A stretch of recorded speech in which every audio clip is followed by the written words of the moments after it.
We're gonna We are Okay. recording. got We it. are recording. Okay.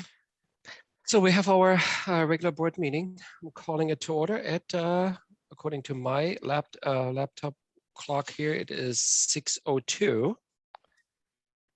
We do have the Pledge of the Allegiance and the Goethe International Charter School Pledge. Let me go ahead and pull up. I'm going to share screen if that's okay. Yep. So we have been called to order. Okay. And our pledge. Let me pull that up. The Goethe Pledge, but somebody needs to help me with the Pledge. I'll lead with Pledge of Allegiance. Yeah. So as Yazia usually asks us to stand. And I will do so. Okay. Put your right hand over your heart. Ready, begin. I pledge allegiance to the flag of the United States of America and to the republic for which it stands, one nation under God, indivisible, with liberty and justice for all.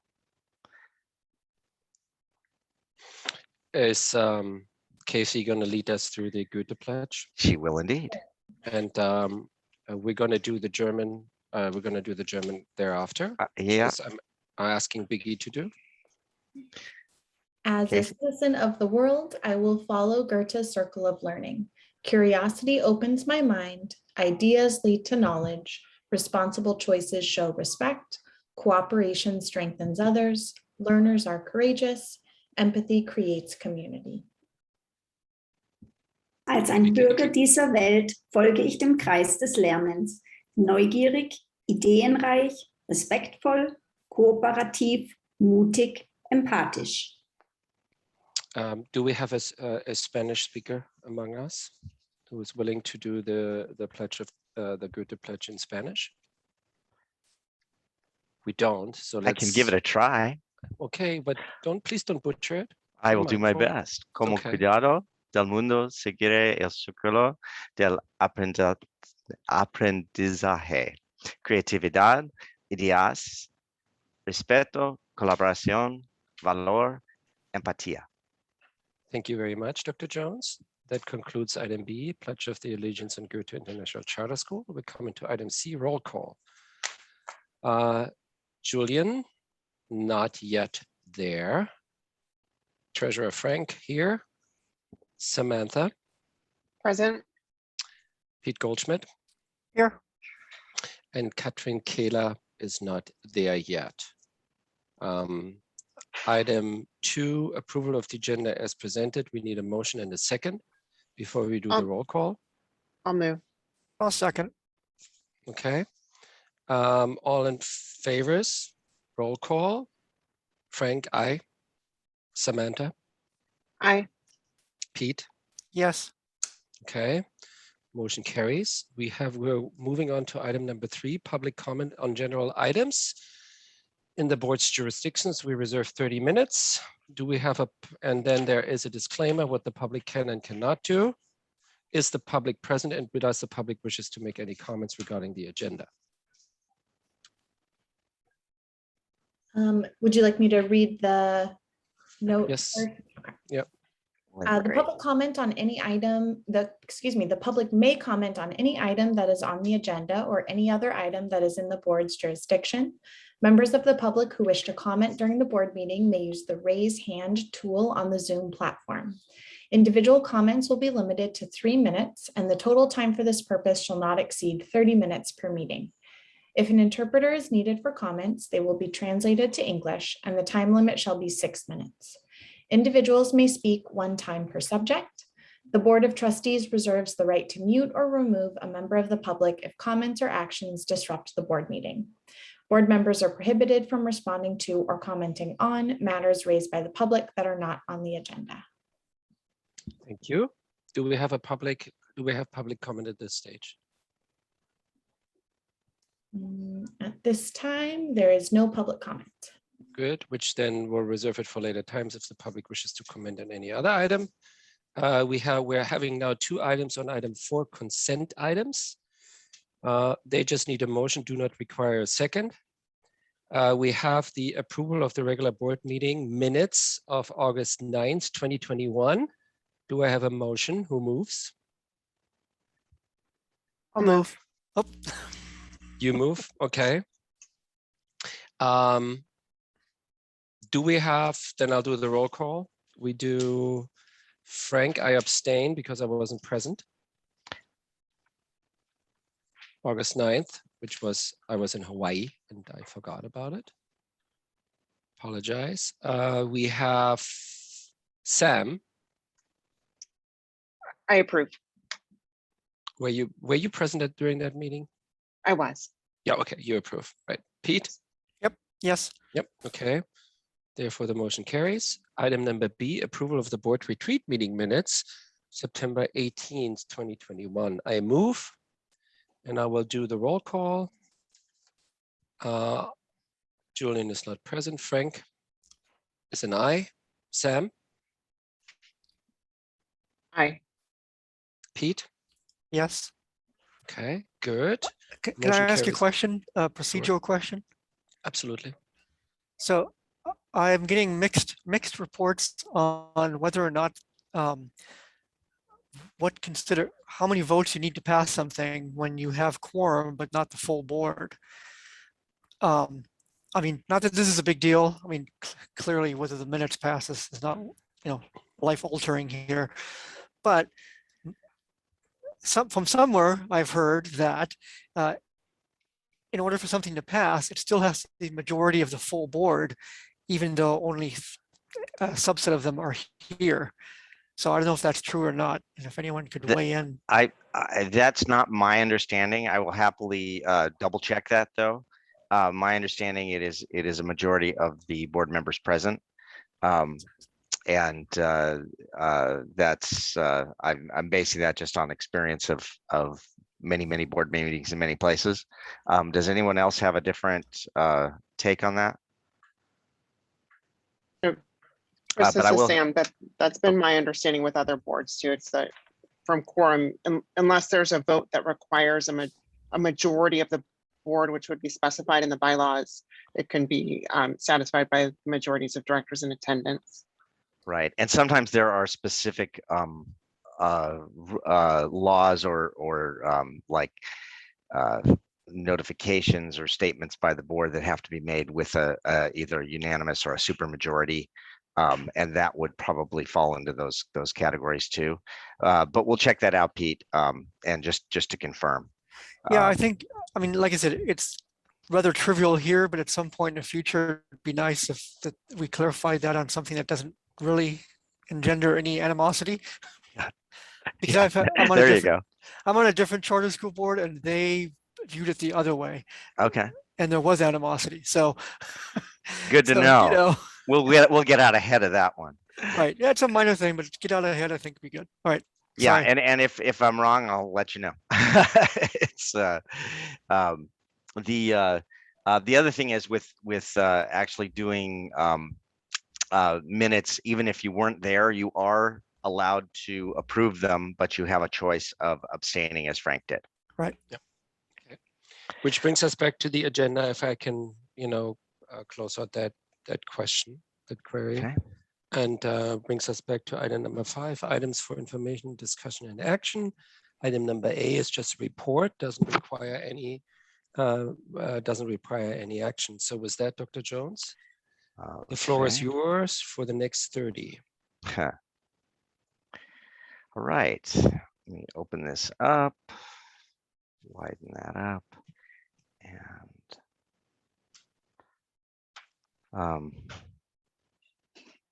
If you may want to click on your. I'm going to jump into this. Where are we? I'm going to do that. Okay, and I'm going to view this. Okay.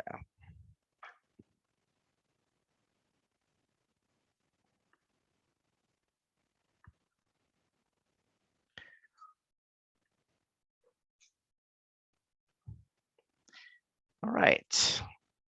Everybody able to see that? Dr. Jones, how do you want to do this? I'm asking you the question. Do you ask, raise your hand and then everybody can ask questions regarding the matter, or do you want to go through your presentation? I'll What is your mostly go preference? through it. There might be a couple points where I could stop and ask, but Yeah. I'll try to just base it on where I think it would be good stopping points Yeah. for questions. Why don't I give you the steering wheel there, and you tell and you pause as you see appropriate. Sounds good. Okay. So the first is just a back to school update.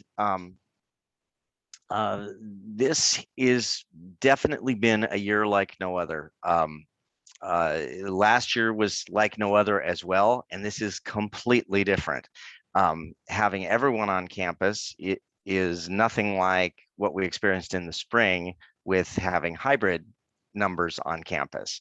And so our big push right now has been about reestablishing norms and patterns and getting kids used to the idea of being in class all day and being at school, and that school is different than the park and school is different than being at home. And so that's been our really, really big focus.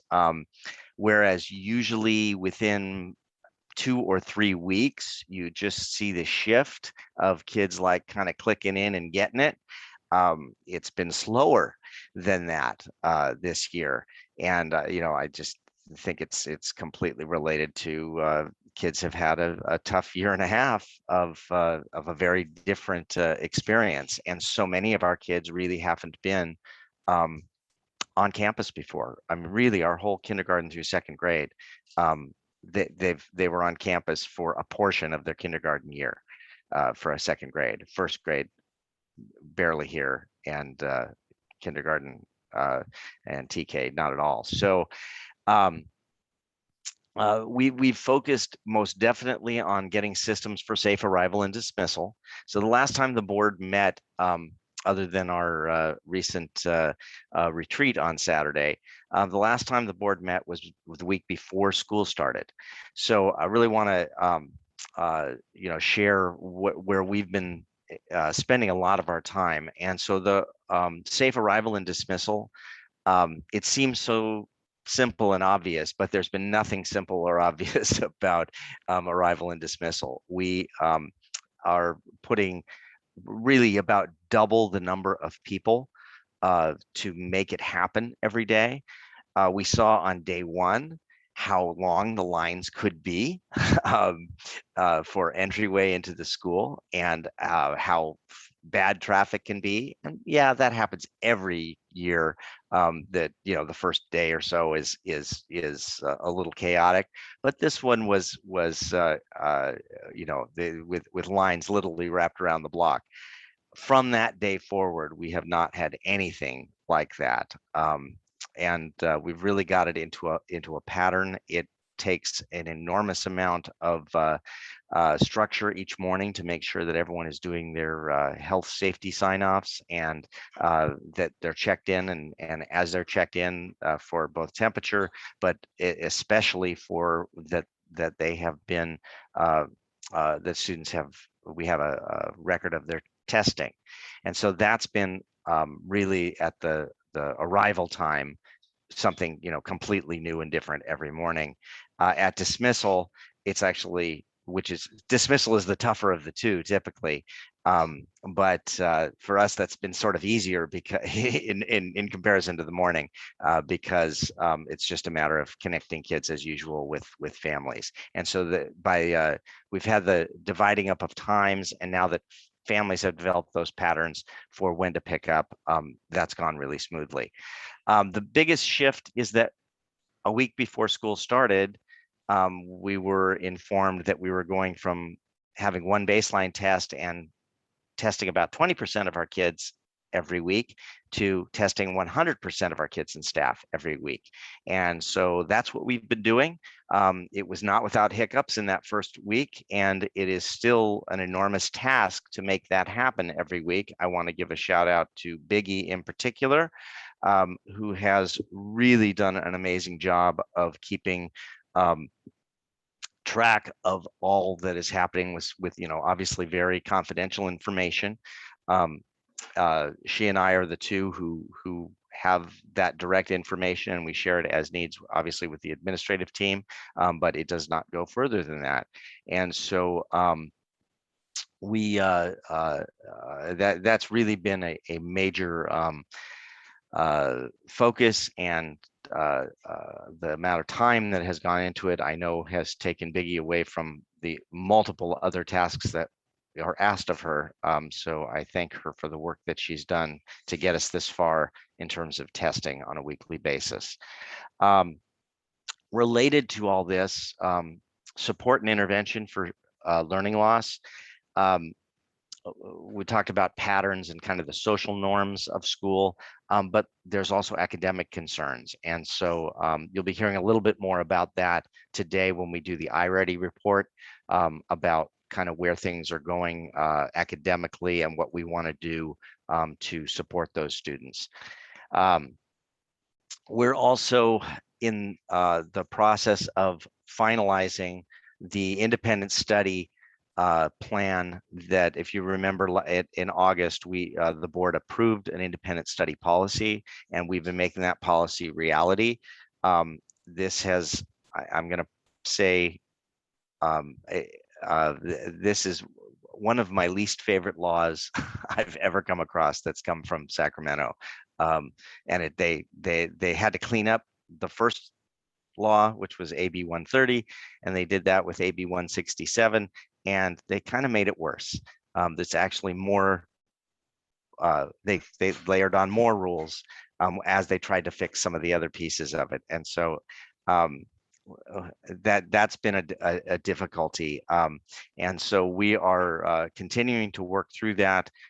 We have even added a part-time staff person. I'll talk about that in a later slide, in order to help make that happen. But independent study has been a major focus, because we do not want to walk away from the funding that comes along with independent study, which we have used it to a great deal over the past years.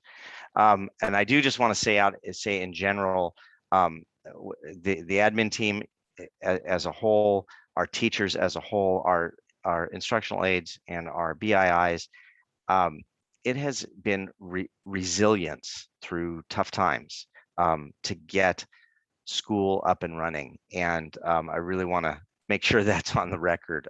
It has been across the board, people really just doing whatever it takes and lifting whatever needs to be lifted and move whatever needs to be moved, and get the whatever it is, the classroom or the office or the sheds or the whatever, the outside areas, prepared so that it's ready for kids. So I'm greatly appreciative.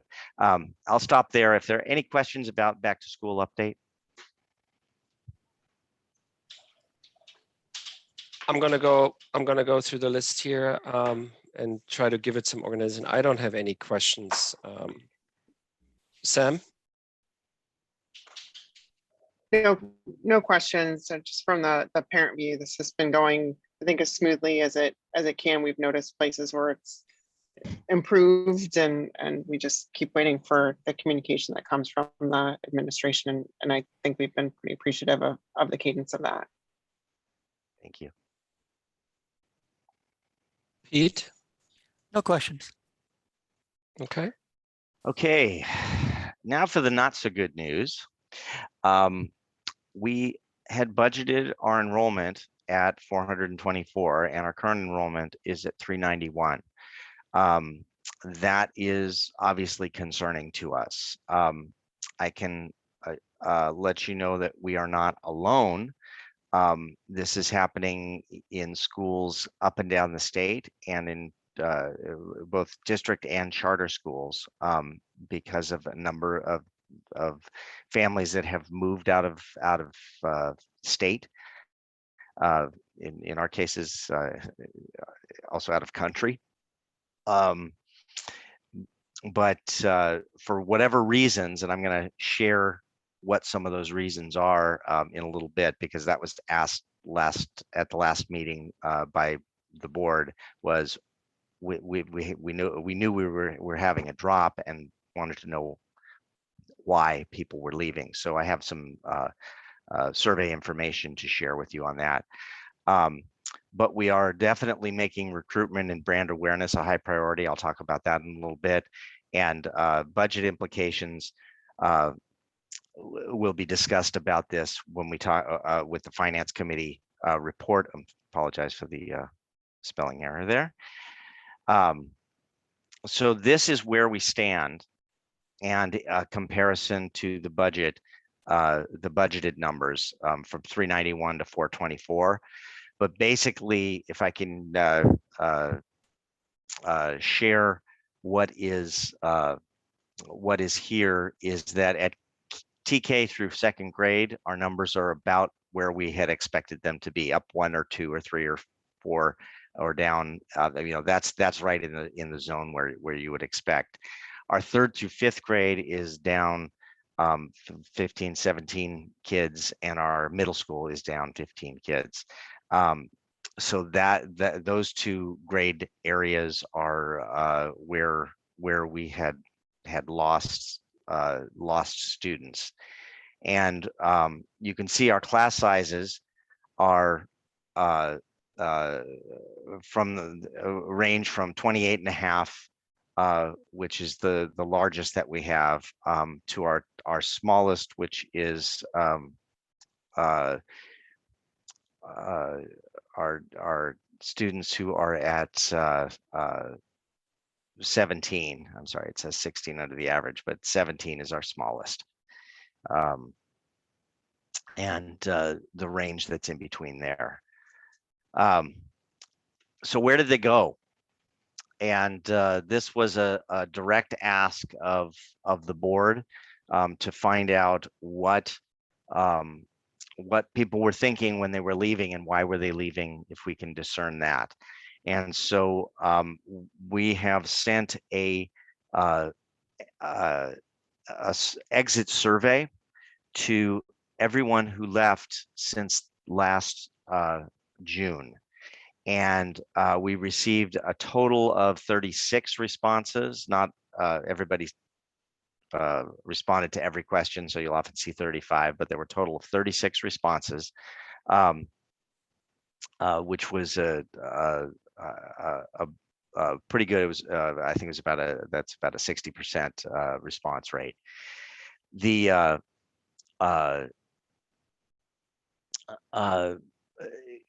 grade levels that are represented in the information that'll be coming, you can see that we had a pretty even spread of grade levels. So it wasn't all from lower grades, or all from middle school, or something like that. So we have a mix there.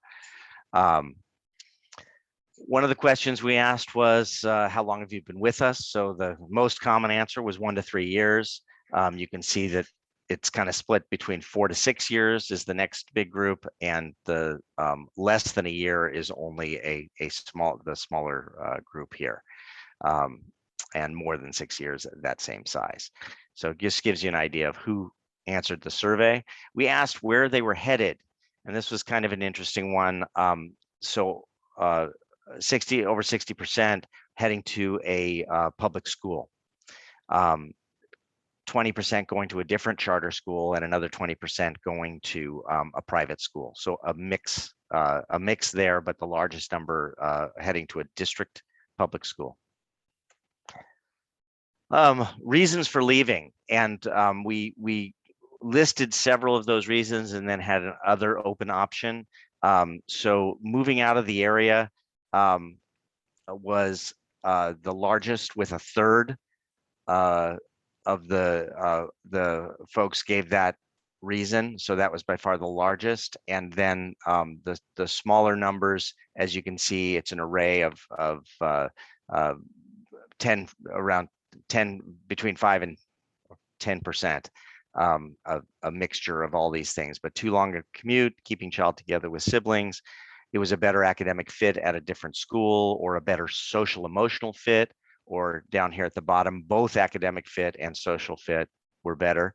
So that we gave those kind of options, listed the green and little sliver of green here. There were, I think that was 3 folks who had listed homeschooling. and pandemic related reasons as the reason were a little smaller than we thought. So again, the biggest between moving out of the area and too long of a commute, which is kind of along the same things, were the top two. We also had some open-ended questions, and these have been reviewed by our admin team in total, but I did want to at least give you a word a word wall here of what were some of the words that popped out. And so one question we had was, what is something you liked about your GICS experience? And you can see different pieces that came in: teachers and staff and admin and parents and the program, and words that came up again and again in that response. And like I said, in context, the admin has gone through each of the results has been shared.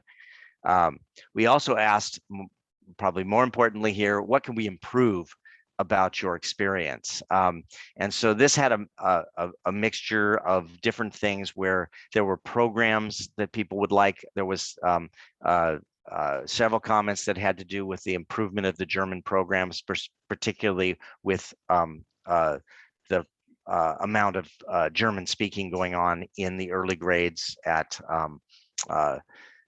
in the German program.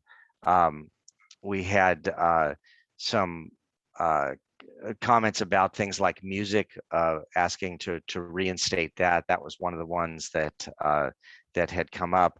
And of course, playground and facilities, those type of things also were mentioned. And again, going through this kind of answer by answer is the best way that we look at this, so that we can get a feel for who did it.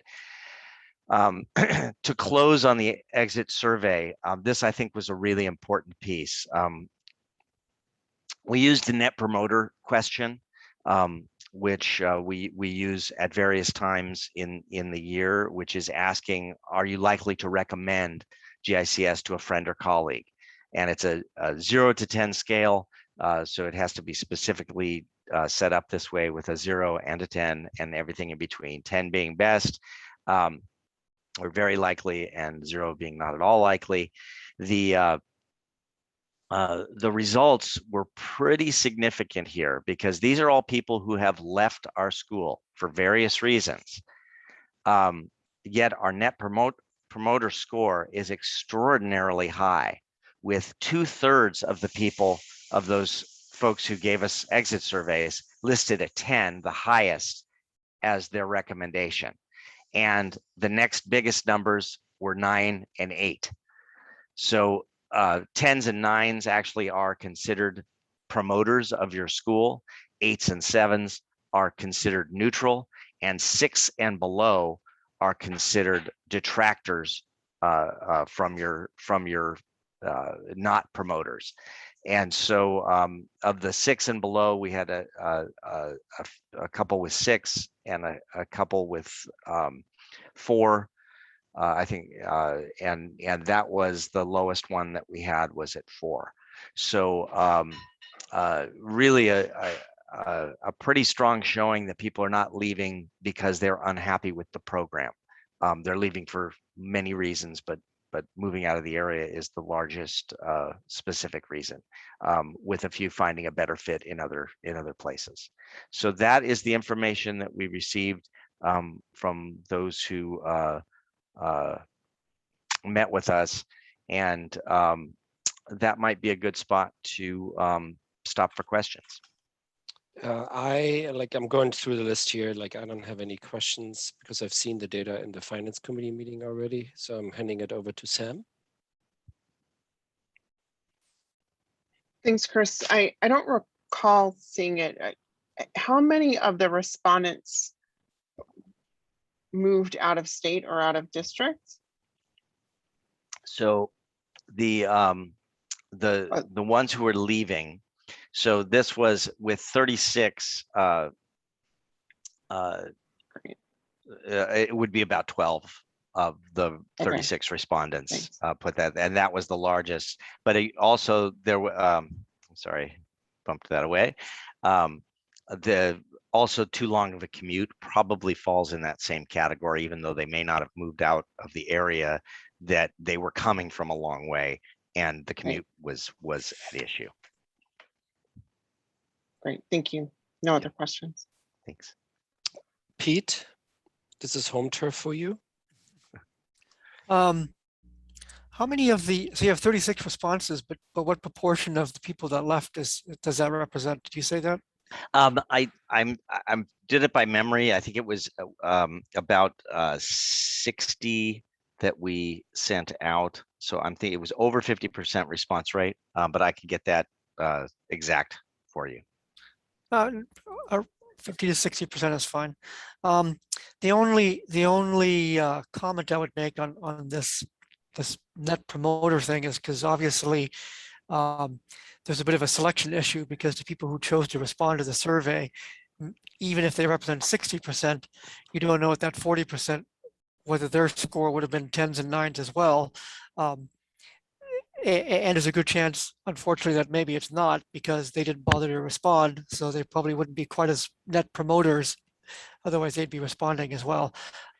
So while these numbers do look really good, and that people are generally, that respondents are very pleased with what they've experienced, we don't know about the other 40% or so about what their experience was, which is unfortunate, because those are the ones we can learn from for improvement. But they chose not to respond, and we don't know. They may have responded exactly the same way. And the point is that we just don't know. So we just want to put a little bit of a caveat in these response patterns. Yeah. Okay. All right. So my next thought is, okay, what are we going to do about it in terms of marketing? And we've already been diving into this in terms of building our brand awareness with a lot of, trying to do it in a number of ways, but a lot of the traditional ads in local areas. So we added a big spread that actually came out in September and looks I think really good in a couple of different programs. One is called Westchester Living, and the other is Westchester Venice. So they're tied together, and we were able to coordinate the packaging on that together. So it was an ad plus an article about our school. So we had a visual of an ad, and then we also had an article that was a 500 word that told about the school. That is something we are going to repeat 4 times a year. So we built it into a contract, and there'll be 4 different months in the year where this will go into that particular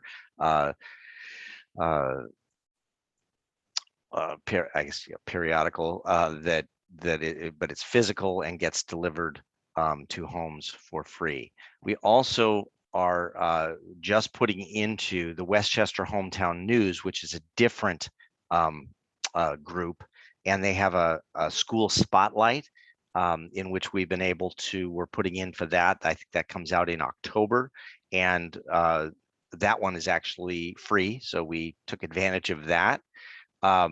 We also will be doing a advertisement in the Argonaut.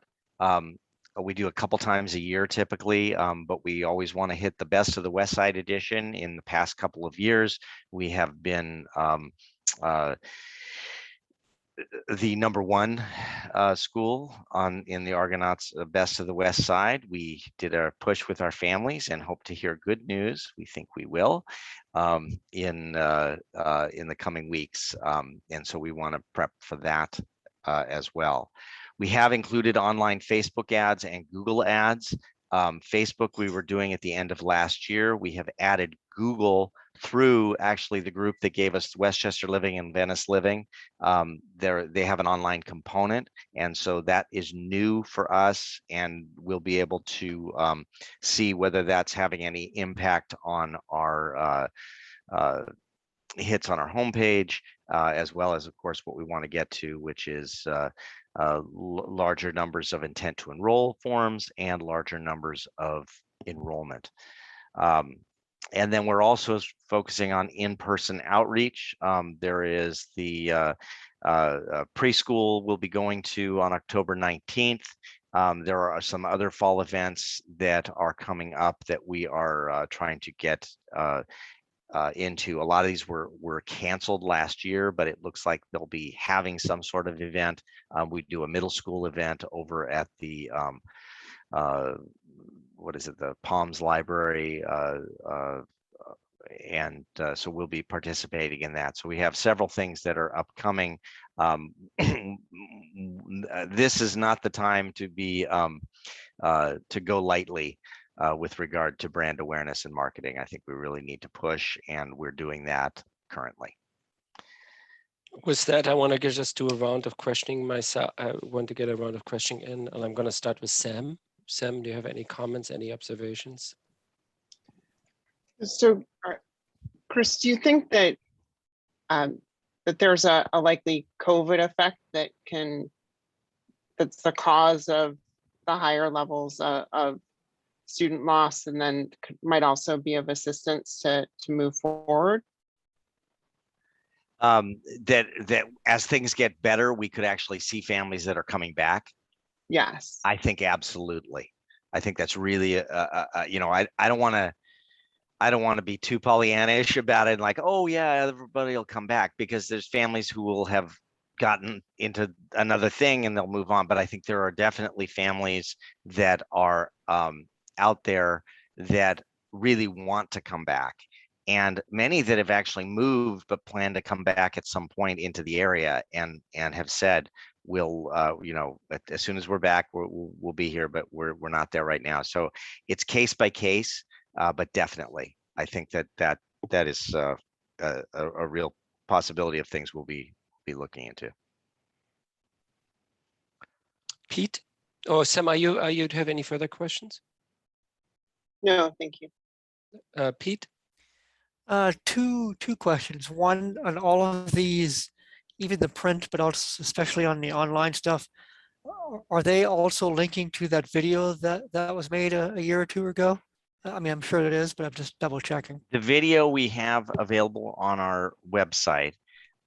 We have it, so everything, we try to lure people to the website. That's like the hub, because that's where you can sign up for tours, and so that is available there. And then we also use that as part of the tour itself.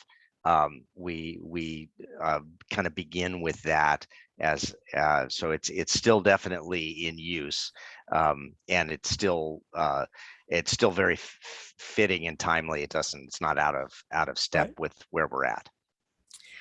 And the second question is a comment, which I'm just making sure that we don't forget, and I know there's a lot of things going on the first school starting, but if I recall, the application process was still arcane, and there's going to be some work to make that more streamlined.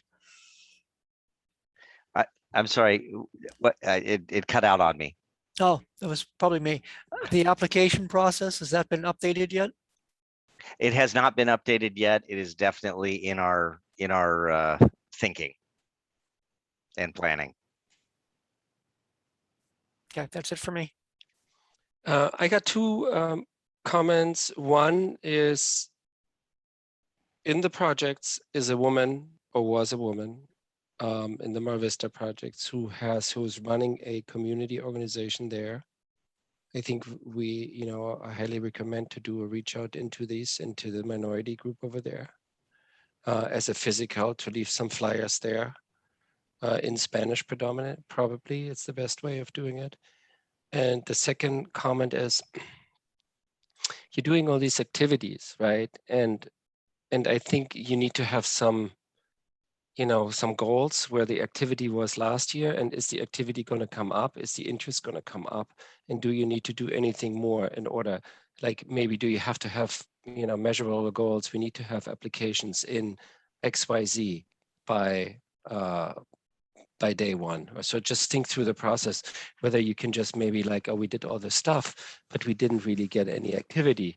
Can we change anything? Or do we need to get more activity? Or do we need to have another ad in order to get more activity? You know, that kind of deal. So it's really more of like a sales process, and try to measure it. It's just one comment. Thank you. Okay. So if it's okay, I'm going to keep moving forward. I did want to give a Prop 39 update. When we had spoken last, we had not signed our alternative agreement for the 2 additional classrooms. We have done so. And so the 2 additional classrooms beyond what we were allocated were rooms 31 and 39. Ironically, the other 2 rooms that we had are sitting vacant at the moment, that were not a part of the agreement, but rooms 31 and 39 we've been using since day one of school. One is a 5th grade class and one is a middle school class, and so we're glad that that was signed. We have signed the facilities use agreement, which now allows us to know exactly what our pro rata share or our rent is for the year. So that helps us to determine, kind of budget issues, and we'll get to that in a bit. How did we get those 2 rooms? Well, we seeded the shared space similarly as we had done in previous years, but this year we said we would not seed that space, and we would go after all of that space that we are entitled to unless we had some sort of alternate agreement to help us out in this situation. So it was definitely a much more lengthy process, and a little more combative of a process than we've had in previous years, but it did, in the end, I've got to say, both the school administration with Marina Del Rey and the UTLA representative were really cooperative in trying to come up with a realistic solution. They were very clear that this is a 1-year deal and this doesn't mean anything moving forward. We have to re-look at it every year, which is the nature of Prop 39. But we have moved forward. A couple other things: the garden continues to be shared. That's important because we're also talking about building out within the garden a community piece to it, which I think is actually a really exciting piece. But I did not want that to come at the expense of our school. So we'll be a part of those discussions, and we may lose a little bit of space, but it would be commensurate to space that Marina Del Rey would lose as well, and then community would then be actively a part of keeping the garden up, which I think is really that would be a positive. We haven't been into the garden yet because of volunteers at this point. We did do a neighborhood cleanup over the weekend. So while the board was doing their retreat, we had parents and students around the campus doing a neighborhood cleanup, which was great. And I intend to take that same energy and push it towards the garden once we're able to get inside to do that. So other thing that I want to mention is just some terminology. These classrooms are considered what we call below the line. And why that's important, it was very important in our terminology, and as we work this through with our legal team, below the line means not negatively affect our in-district ADA. And in-district ADA is what determines how much we get next year in terms of space. And so so that's how it works. And when it's below the line, it means that the number that we put back last November does not increase, which then makes it eligible for us to have even larger penalties that could come in future years. So at least we know that those numbers are below the line. And it does not mean would not necessarily get penalties. And in fact, that we have enrollment loss does have could have some impact on penalties for next year. We're still trying to calculate that out. The other issue that relates to Prop 39 is typically we've had anywhere from 20 to 25% of our students are from out of district. And that affects our in-district allotment. How do I say that? The in-district ADA is what determines how much allotment we get of space. And if you're out of district, it doesn't count for it. Well, this year, we actually have 30% of our students who are not in district. So that does not help us when it comes to the following year of getting space. So I just want you to be aware of that. We've had, as I said, usually it's been about 25%, but this year it's even higher at 30%. So not happy about that. We are preparing for that November 1st application, which is the first application, or it's the application we do to get us started for the following year. So we'll be putting that together, and we'll be collecting intent to enroll forms to help support that as well. Any questions on Prop 39?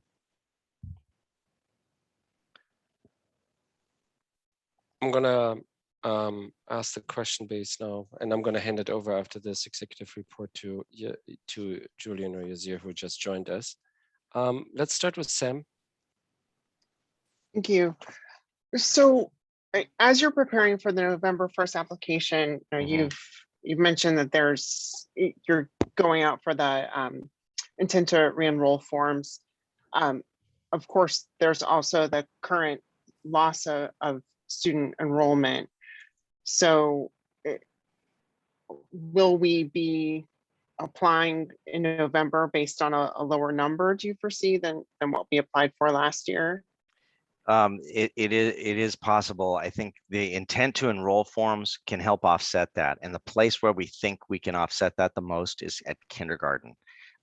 We'll still use the cohort model for other grades in many cases rolling forward, although we could also use intent to enroll forms. It is just much more difficult to get intent to enroll forms in other grade levels.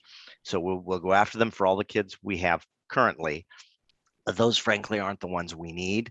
The ones we need are kids that are new to us that can help fill the classroom. So I think we're gonna really need to between now and November 1st that has to be a high priority, because the things are stacking up against us that are not promising, that 30% being one of them.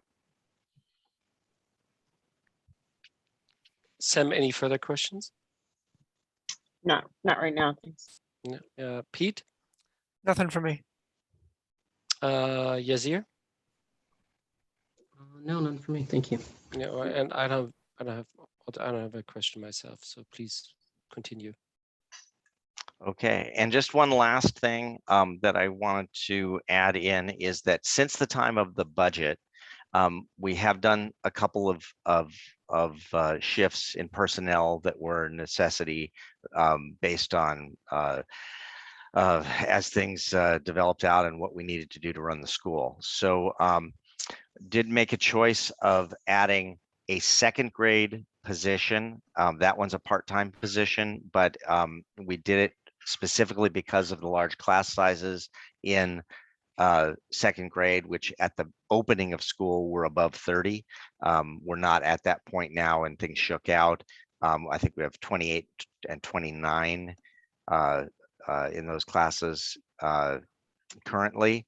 But the instructional aid is a huge help to helping those classes function. And then the other area that we found, we had a single aide that was working across 2 classrooms for TK and K, and we found this to be not enough coverage both in the classroom, but particularly outside the classroom at recesses and at lunchtime and moving from one place to another, and bathrooms under COVID, and all those kind of things. So we added an instructional aid position. That one has not been filled yet, but we are working to get that filled. We also added a part-time independent study technician. This is only 10 hours per week, so it's not a huge monetary impact. I think about $11,000 what we budgeted for that. But this is to make sure that we have the audit trail necessary to get the funding for independent study. And so we brought in somebody who has experience with PowerSchool, experience with independent study, and is learning all the new rules of independent study as they stand this year. We also are seeking a replacement for our office reception position. We are very sad to have someone else who's moving out of the area, and that is Kim Reyes, who has been with us for a couple of years now. And so we are seeking a replacement in that position in the front office. So with that, I'm going to close out unless there are any other questions. Sam? Any comments, questions? No questions on this, thanks. Pete? No questions. Yazir? No, thank you. And Adam, no thank you for me too. With that, we're going to come over to item B, approval of executive director goals, and I'm going to hand it over to Yazir at that stage. Thank you. Well, thank you, Frank, and thank you, everyone, for joining. Just a today. quick update, Yasir. Katrin emailed, and she is not able to attend today on a last-minute issue. So just wanted you to be aware. So we'll be with 4 will be our number today. Okay, thank you, Chris. I apologize for joining you guys late, and Frank, thanks for covering. With that being said, we will then move on to the approval of the executive director goals. I'd like to make a motion. Is there a second? Sam? I'll second. Oh, sorry, went in the wrong order. Pete was supposed to be first. I'll figure it out. Pete? Yes. Okay. And let us then have discussion. Pete, you want to start us off? Nothing for me. Sam? Nothing for me. Frank? The yellow ones are the highlighted ones we're using. That was Yeah. my question. Those are the deliverables. I'm still doing all of them, but those are the key ones to hit me on. So so the question then, a follow-up question: are we weighing them differently because these are the key ones you're focusing on? Like, Yeah, is there any thought about this, or yeah, they are yellow for a reason. That those are the ones that I really want to be sure to be focusing on. Although the other ones are certainly important as well, but I want to be sure the ones in yellow. And I did add, based on from last time, I think it was Katrin who mentioned would like to see specific dates, and so I've added in specific dates and maybe check-in dates as well for the yellow deliverables. I have no further question. Thank you. Just to add to Frank's point in the deliverable issue, I think the items that are not in yellow are probably a little softer goals, objectives, with no clear, milestones. But those are something that the board's going to keep an eye on. I think the items in yellow are, very concrete things that and now have dates. So I have nothing further, and let's proceed to the vote. All in favor? Pete? Yes. Sam? Yes. Frank? Yes. And that is a yes for me. We will then move on to the next item, which is the iReady report. Chris and Scott. Actually, it'll be Casey and Scott. I'm CDJ, not CJ. Sorry. But I will introduce the we are presenting the information that is from last year. If you recall, we pushed it in August. We talked a little bit about it in August, but we didn't have a chance to have the slides that are part of the presentation because we were in transition right at that point of iReady rolling over to the new year. So we pushed it forward to September. We don't want to spend too long on this, but we do want to make sure that you guys are able to see that we can look at this and that teachers can look at this information and working to make it actionable. We also are currently working on our students are just finishing up the iReady for this fall, and so we can give an update on that at next month's as well. So I'm going to go ahead and view this in present mode, and we'll go from there. Scott and Casey. All right. Hey, everyone. I just got home, so bear with me here. You can go to the next slide, Chris. So as Chris said, what we're looking at today is end of year iReady scores. This was from the administration of iReady that we did in May 2021. The first iReady we did was in February. So we transitioned, as you remember, mid-year from Galileo to iReady. So this is end of year scores, which we talked about in August, but we'll go into a little bit more detail tonight. Casey, feel free to jump in.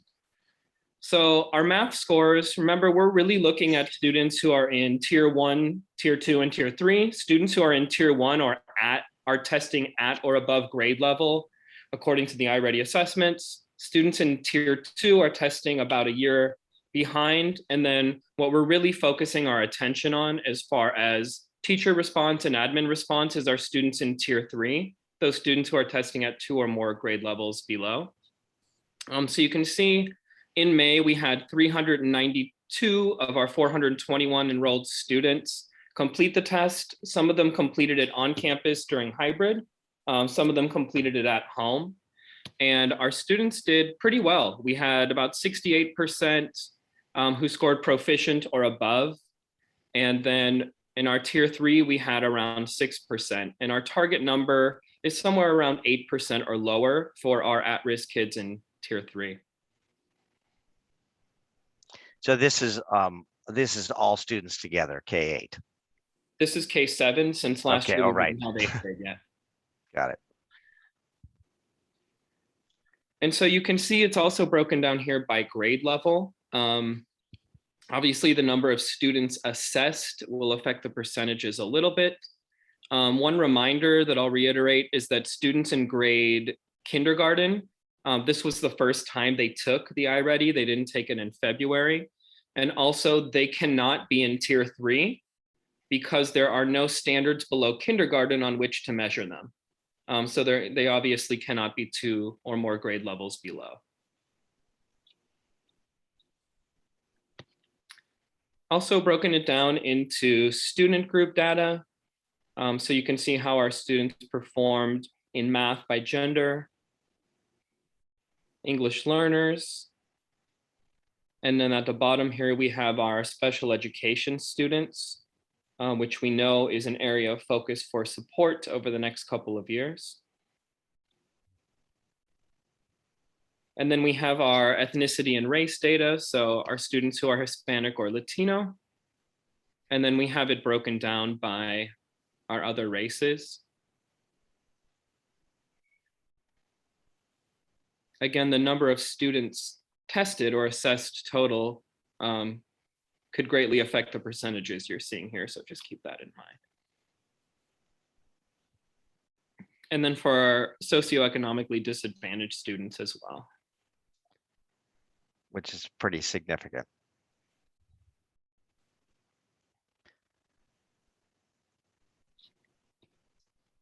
So can we make sorry. a comment there already? Or is it? Scott, can you just go back to that previous slide? Sorry. So I mean, if achievement gap is showing, right? I Mhm. think so, right? Mhm. Pretty substantially. So if you look at the, economically disadvantaged kids, I think that's. Yeah. Pretty consistent with what we see across California and across the country. But at the end, we'll sort of summarize our big takeaways and Okay, what then I will what our action steps are in response to this data and how we're going to support our different students and student groups. So very similar results for the reading scores in the May administration. We had a lot of students in tier 1, which is fantastic. About 3/4 of our kiddos were on grade level or above, and then only a few of them at risk.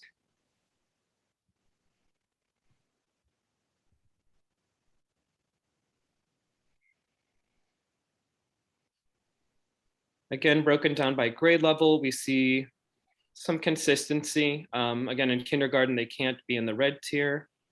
And then at the upper grades, there are so few students that 1 or 2 of them performing low skew the percentages a bit.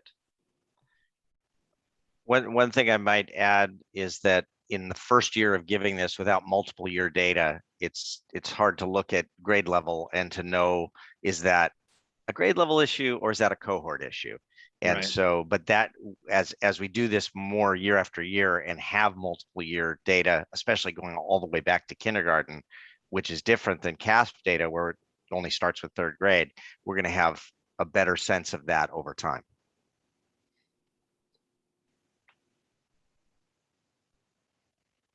Are we gonna hold off on questions till the end? Scott, what would you prefer? Yeah, we're almost through. So if we could go Okay. through and then we can always go back to some of the points to discuss. So again, just giving you guys an overview here of our breakdown by student group. So our achievement for reading scores by gender, our English learners who actually perform quite well on reading for being English learners. And then again, we see a need here for some support with our special ed students. And then our ethnicity, Hispanic or Latino students, and then broken down again by race.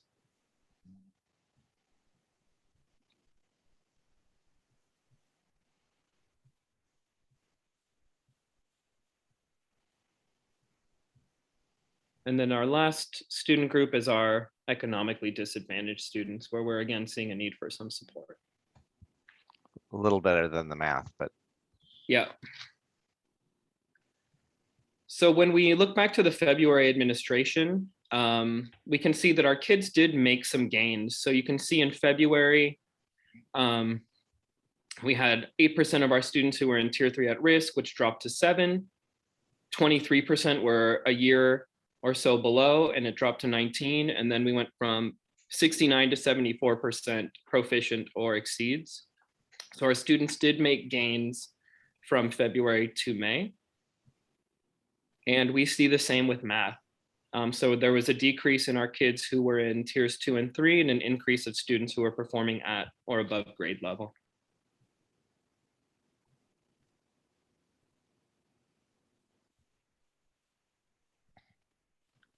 So a couple things to remember, especially as we dive in next month to our administration that we are just currently finishing.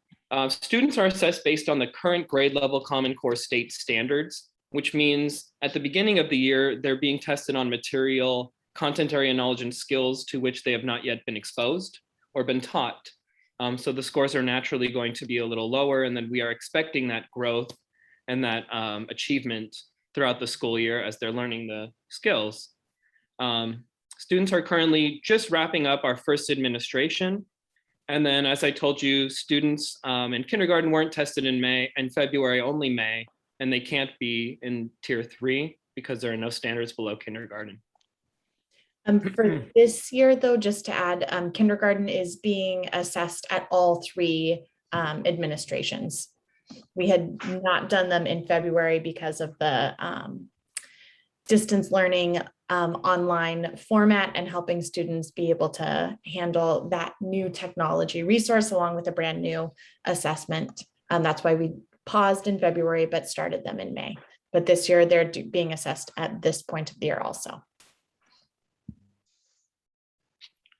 So a couple key takeaways for these May scores is that we did see gains in student achievement in math and reading according to their iReady assessments. We've been able to identify specific student groups that performed lower than others, and those groups are listed here. And then most importantly is our action steps or response to the data. So classroom teachers have been and will continue to analyze their iReady data as well as other data they collect from informal and formal assessments in class to help identify students that need additional support and develop plans for addressing their needs in the classroom, whether that be how they do their small groups or what they need to reteach or what they can extend in their learning. Outside of the classroom, we're also providing intervention support this year, which is a new model for us, and definitely in response to the learning loss coming out of distance learning because of COVID. So we've identified already this year Tier 3 students, and they've already begun to receive this additional support. We have our intervention instructional assistant, Mr. Gonzalez. He goes into classrooms to support students during their core instruction in English and math. He leads small groups, he does one-on-one, and he's really in there helping all students, but knows the students that he's focusing his attention on and where their gaps in knowledge are and where he can help support them. We've also added an English language development instructional assistant. So Ms. Mateos goes into classrooms and she supports our English learners during their core instruction blocks. And we also have our intervention teacher, Ms. Bavelis, who is going to begin working with students in small groups, working with them individually outside of class, and then also we'll be able to invite students to stay after school for a little bit to participate in an after-school intervention program. And as we move forward, teachers will continue to gather data in the ways we always have, including iReady, analyze the data and respond to it. We're, like I said, just wrapping up our first administration, and the next administration of iReady will be in December, so we can see the growth that our students have made over the course of the first semester. And with that, we can open up to questions unless Casey or Chris, you have anything to add. Hey, Casey, you may want to talk a little bit about what teachers will be doing in terms of their analysis of this data and what are next steps on that front. Yeah, so this data that we showed today is obviously the overview. So it shows all students and then our different student groups and our different grade levels. But as teachers navigate the iReady system, they can drill down to get the specific lists of students. So what iReady does is not only give an individual students assessments results, but it also groups students who have needs in the same areas. So on the overall picture, you saw our pyramid and then also the different strands in reading and math. And so teachers can sort by those different content areas. So like in math, if they wanted to look at number sense and see who are my students who are in that tier 3 for number sense specifically, they can put a group of students together there. iReady automatically assigns students practice activities and reteaching lessons for content based on their needs on the assessment. But then teachers also have access to a wide range of resources within iReady that they can use for their own small group instruction and for their support when they're working with kids throughout the classroom. But I think the most usable piece of it is that really quick access to look at groupings to see, okay, I know today we're gonna work on numbers, and so let me look at that number sense group and just remember who I need to really focus on as I'm going through this lesson, but also look at who's already mastered this content and is ready for some extension and some support there.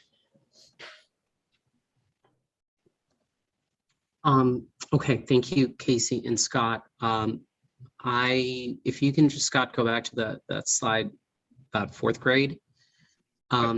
Chris has the reins. In math or language or reading. There's That one. reading. Yeah. So clearly there's a trend there. There's some concerns. So what have you guys done to explore the challenge there? How do you sort of explain the discrepancy that's an outlier from the rest of it? And what are you taking to mitigate it for the next, I guess, testing cycle? All good questions. And just remember, last year was a very weird year. We had some students who were on distance learning for the entire year and a half, some students who returned for hybrid the last 6 weeks, some families who were super engaged with distance learning, and others who we reached out and tried to support in the best ways we could. So I think there are a lot of factors, thinking about fourth grade in particular, that played into these scores that wouldn't necessarily be there during a regular school year, if that makes sense. And I think one of the biggest changes with looking at fourth grade is that year we had a new makeup of the fourth grade team, which always we want to make sure we're giving the support to the teachers, especially the ones who are new to that grade level for that year. And again, staffing is different this year for fourth grade. So we have 2 of our staff who are remaining, and then we have a new fourth grade teacher who has joined the team this year. I think knowing that and knowing this data, the fourth grade teachers obviously have access to who are these kids in that tier 2 and tier 3. And so they can look and see, are there kids in that tier 2 that really perform better than that and have better mastery than what it showed on the test? And so it's a situation like what Scott was sharing with just focus during distance learning and being able to take the test to the best of their ability? Or is this someone who really has been struggling throughout the year? And this is really reflective of what their understanding and learning has been throughout the year. And then, as we said, we've already targeted our tier 3 students based on the assessments at the beginning of this year, but also looking back at these results that we're looking at here. So these kids in fourth grade, but in all of the grades, are already getting that additional support during the school day. One other thing I'm going to add, Casey, is we'll need to look into see certainly, you know, it as fourth grade issues there, but also with this group of kids as a cohort as they've moved into fifth grade. Are we seeing those same issues in the early returns? You know, knowing that the early returns are at the beginning of the year, so we know there'll be regression or lower scores at the beginning of the year, but how does that compare with how they did last year, and where does that stand in comparison to other grade levels as well? So there's plenty to analyze. And so that's really my question is, to be completely candid here. Yes, last year was a tough year, COVID, all that stuff, distance, you know, cohorts, et cetera, but you're trending for K through 7, not including grade 4, that tier 2 is, you're trending at about 14%, right? And yeah, grade 6 is a little high too, but I just want to make sure that, you know, as soon as you guys saw this, you're like, what's going on with fourth grade? Right? Like, because that's, you know, and then also the next thing is what's going on with grade 6. So that's my next question is why I mean, you know, if you take out grade 6, you're probably looking at 12% on average. That's at a tier 2, like for the entire organization, for the entire student base. So grade 6, why is that so high? I think many of the same factors you see here.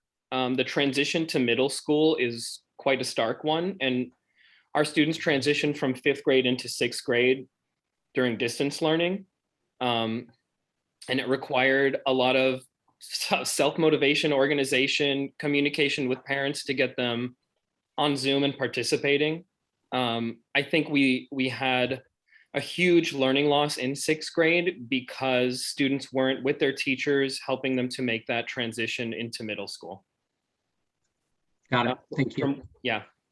Okay. From what we're seeing this year with our data from the most recent administration so far is that those kids are doing a little bit better now that they're in school. Okay. Yeah, I totally know sixth grade. Yep. Okay. Pete, start with you.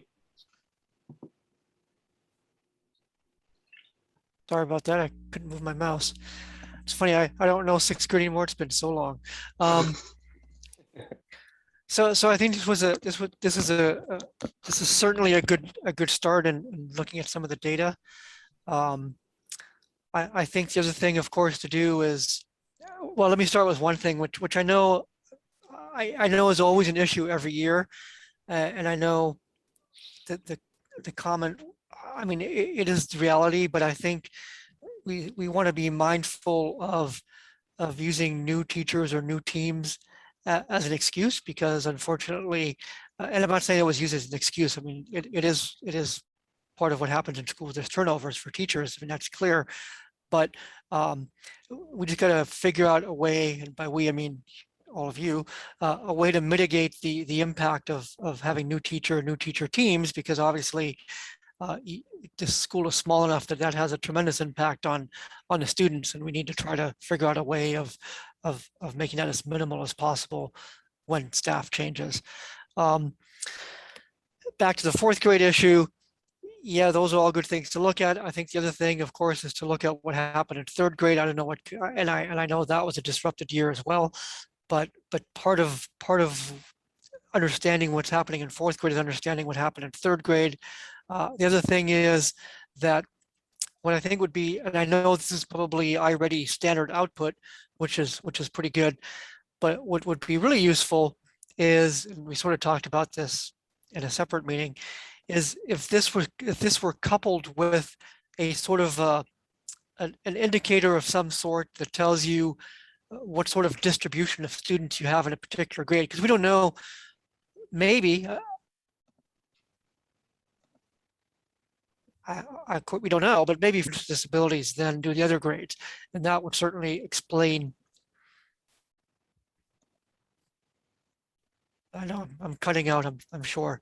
So if we could get some sense of the distribution of risk factors for each of the grades, then we might be able to know, oh, well, fourth grade had a disproportionately large number of students with disability, or fourth graders had a large number of ELs, whatever it might be, because that partially, not that we can then say, oh, well, that's okay, but at least it gives some sense of the direction to go into.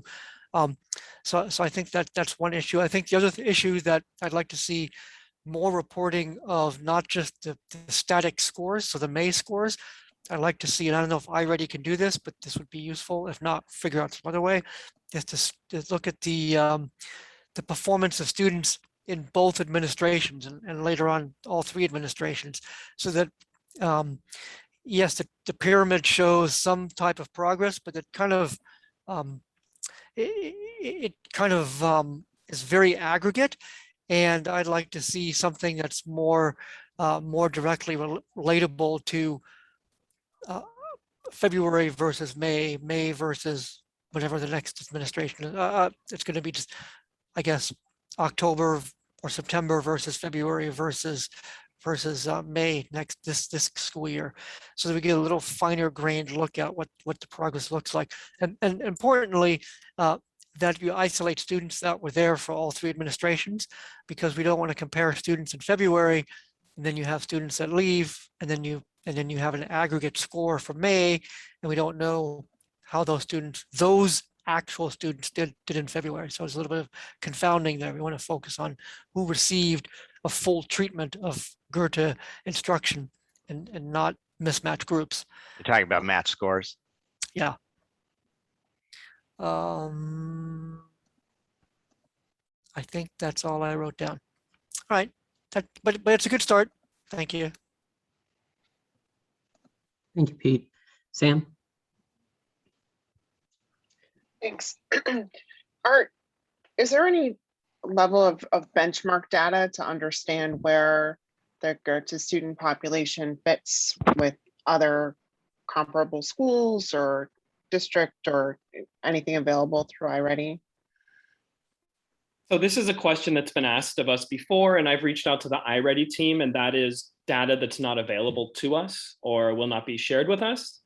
What we're really looking at here, Sam, is not how students measure against other students in our local area or state or country, but how they measure against the Common Core state standards with which they're supposed to master in that grade level.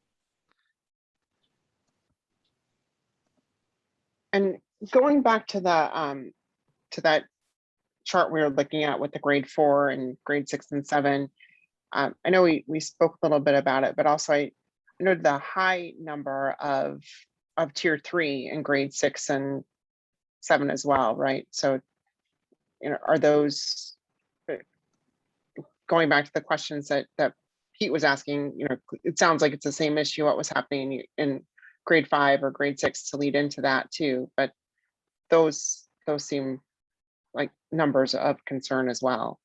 Yeah, and a quick reminder, we only had 16 kids in 7th grade last year. So, 2 performing poorly will make that percentage swell a little bit. So the class sizes do matter a little bit, but in middle school especially, the transition, our kids left in halfway through 5th grade, and then some of our 7th graders didn't return until this August. So, a lot of them were at home for a while. And the transition to middle school was tough to support when they were at home.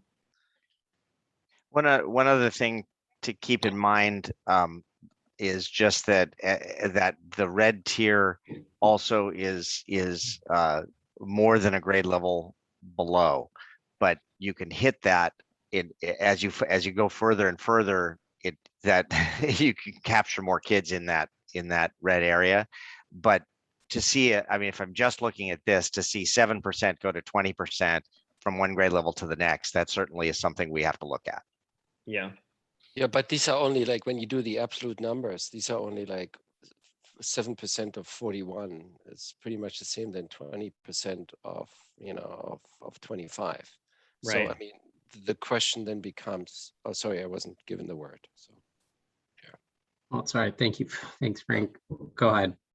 The question then becomes, are these always the same students which are, who are going through the entire cohort, and never make it above grade? And what have we done, or what could we do to these students, if we identified? It could be the case that there are, 5 students every grade, and that's always the same students, and like, and all of a sudden it becomes hops, or oops, there's a new student coming in, because the population isn't that big. What happened to that students? And do we need to address this, or do we need to, like, somebody out of a sudden, a student becomes at risk from 3rd to 4th grade, and who was a stellar student, and we look at the individual performance of the students over time, and then we figure out a way of like, okay, what happened to this kid? Why does he now out of a sudden underperform?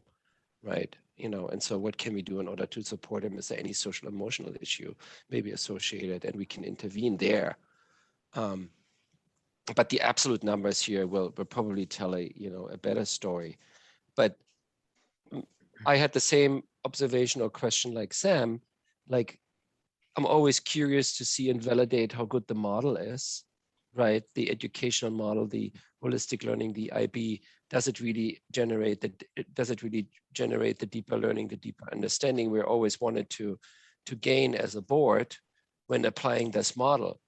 And this model measures us against Common Core. And so how do we, I'm sorry, I need to go on video. The dog is slurping in the back, so I apologize. But like, how do we measure? We measure against Common Core, but how do we measure against our own standard, which is the deeper understanding and stuff like that? Where is the link there? Can I chime in on that one, Frank? Yeah. I think that's exactly the discussion we've been having about the bigger picture of the Goethe exclusive student achievement measures. And that's one of the goals that you just approved for me that we're going to look at, yes, iReady is one piece of the puzzle and CASP is another piece of the puzzle, but we have things we've not really looked at that we want to make a piece of the puzzle. So that would include about how students are performing on IB measures. And it would be also how students are performing on German language measures for A1 and A2 and pretty much and B1 coming up. Also some measures of how they're doing on social emotional measures, which will likely be survey type things. So it's bringing in some of this kind of numerical hard data, but also we want to draw in some of the softer data, which I think addresses some of the questions you have. So that's our big picture goal is getting it not not ignoring any of this the hard data that we've got here, but also bringing in some other things to look at in a more well-rounded picture, and that's where we want to be heading. So Chris kind of spilled the candy in the lobby, and just a little background for Sam there, because your question was about benchmarking. So iReady is a platform that we've switched to for a, I guess, operational student assessments. But Chris and Scott and his team are working on a broader academic profile of the students incorporating benchmarking data, and iReady is going to be a portion of it. And they're going to get data for schools in California, and actually some good data for local schools as well, right, Chris? And I know we have later on in the agenda, we have you have a talking point about that. But Sam, you're absolutely right. This is good from an operational standpoint, but what does it mean in the scope of how is this in comparison to other schools, other things? Anyway, Frank, did I cut you off? I'm sorry. Go ahead. I just wanted to make one more point. I think there is a societal element to the data, right? And I think which we need to have a narrative around it, not just explaining it, but also a path forward, which has to do with the achievement gap, right? And I think that is something which the authorizer is looking at, how you do with doing well with white kids is a prerequisite for the most part, but doing well with the social economically disadvantaged, how does Goethe serve them better, right?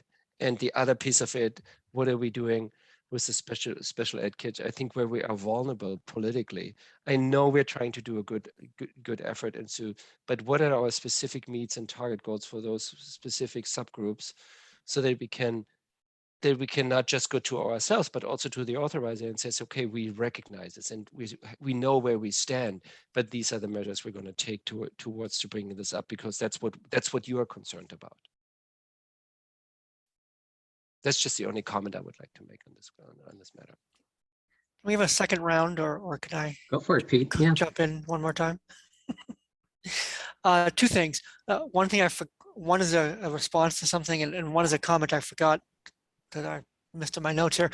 I don't know if it's possible, but somehow on these slides here, next time you report these kinds of data, you want to not show us anything that has fewer than an N of like say 9, because that is not a good a way of creating anonymous data, and especially when you have N's of 1, then presumably we could figure out who you're talking about, which is what we don't want to be able to do. So obviously when you're looking at it internally, that's fine, but since this is a public display, you don't want to just when you disaggregate, if there's any N's less than 9, you want to black that out or do something with it. So that's just a technical issue. But the I do want to note a couple things about this notion, and I know Frank probably meant this in several different ways, but this notion of deeper learning or for the students. these are assessments, especially the CASP assessment, but even IREAD to a large extent, are much more sophisticated than the types of assessments that we took when we were in school. So these do address a lot of fairly substantially deeper understanding of the topic than it used to be. It's not just multiple choice and you can guess and get a decent score. Those kind of assessments are long gone. These assessments are much, much better than that. And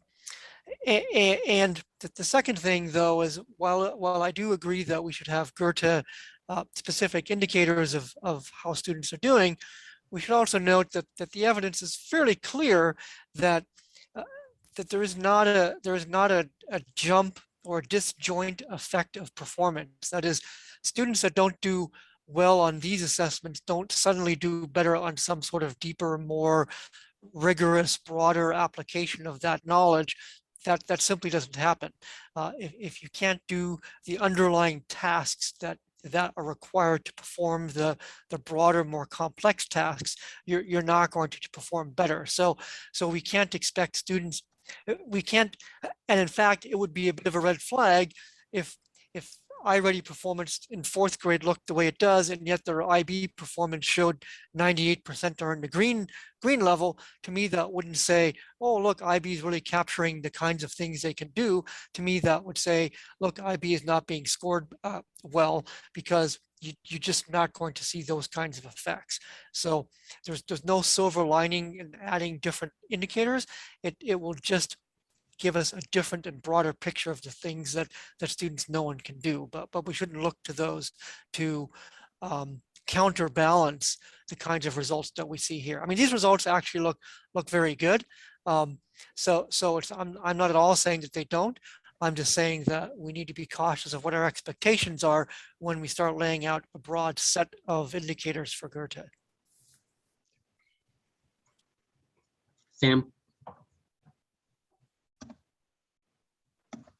No further questions this round, thanks.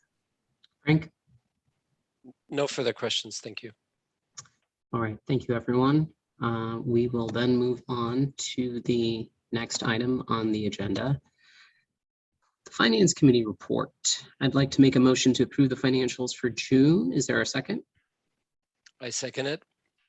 Great. Chris, Frank, and Ryan, go ahead. It's we have two things here to do. We have the June, the end of fiscal year, and then we have August representing June and July and August, and so we're just. Oh, doing I'm sorry. August. Yeah. Should we? Is it okay? No, if we no. combine These them? are two separate things. One is two separate years. We already did combine July and August, Right. That's fine. but June has to be separate. It's a different fiscal year. Yep. Oh, that's right. Yeah. Got it. Yeah. Okay, with that, numbers are again surprisingly good for June. And Ryan has Surprising. Be surprised. No, yeah, well, we always turn the corner. I'll let Ryan dive into the details on this, but I'll steal the headline, which is we were expecting to end the year at about 250,000 to the good, which was a combination of many things, funding that came in throughout the year, and some savings that we realized that even got better in the final numbers in June, which also will be reflected in the unaudited actual reports that have already been turned in, but will be approved here tonight. Ryan, you want to walk us through it? Sure. Hello, everyone. This is the June financial report. And as Chris stated, this represents our fiscal year 2021 unaudited actual report that was submitted to LAUSD. Now, one thing that I just wanted to highlight, because it makes a lot of sense to keep this as the theme for this school year, is enrollment in ADA. So last fiscal year, remember, we were held harmless, and our ADA and our enrollment didn't have an impact on our revenue amidst the pandemic. Nevertheless, we tracked it all year long, and we achieved an ADA percentage of 97.4%, which is very good considering things. it had no impact on our funding, but I wanted to track it throughout the year nevertheless. Now, our income statement, it ended more favorable at year end than we reported in the May financials. And the reason for that is that our year end LCFF rates were a little bit better than budgeted, as well as our lottery rates came in higher. All in all, the impact from our previous month was about 41,000 better as far as revenue goes. On the expense side, we came in about 44,000 lower than what we thought. And that's because a lot of, well, not a lot of, but we still had some cushion remaining in there for items that could have occurred during the 2021 school year and didn't. We realized savings. We realized savings in student supplies and other operating expenditures, helping us get to a $336,000 net income for the school year. And remember, this school year, we had a number of one-time funding sources through CARES Act to address learning loss. We also had our in-person instruction grant money that came in, and we were able to spend that without adding too much more expenditures. So that was all positive revenue variances for the year. So as I said, all in all, our unaudited numbers came in at $336,000 of net income. On the balance sheet side, you scroll down a little bit, we ended the year with $1.05 million in the bank, which was about $28,000 better than what we budgeted for. One important piece of information to note is you see our accounts receivable balance at year end was $940,000. That's a tremendous amount of money that was earned in 2021 and did not come in as of June 30th. And it's a lot higher than our AR balance in the previous year. And that's because at this point in time, we were gearing up for deferrals, and we were also reconciling deferred revenues and how much revenue that we had earned through the in-person instruction grant. So we have a number of dollars that are owed to us at year end. Now, that money has already started coming in July and August, but we still have a lot to collect. And we're hoping that all of those funds come in before December. But our dollars kind of drag their feet coming in. Historically, we have received about 90% of this funding prior to the close of November.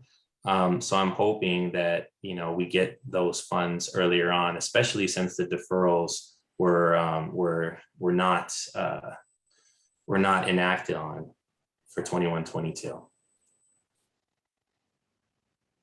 I'll save it. The last pages of this packet show the check register for the month of June. We're going over here. This is the Word document that describes the variances in more detail. But here we have the June check register that was reviewed in the Finance Committee. And it's provided to the board because as good stewards of public funds, it's important that you have insight into these dollars that are being dispersed. Any questions for the month of June? Pete? In order to approve this, you need to make it a little smaller because you can't see the actual amounts, I'm not controlling the screen, I am. but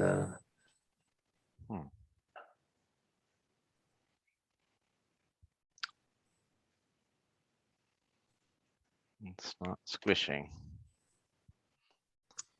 Pete, any questions? No question. Sam? No questions. Frank?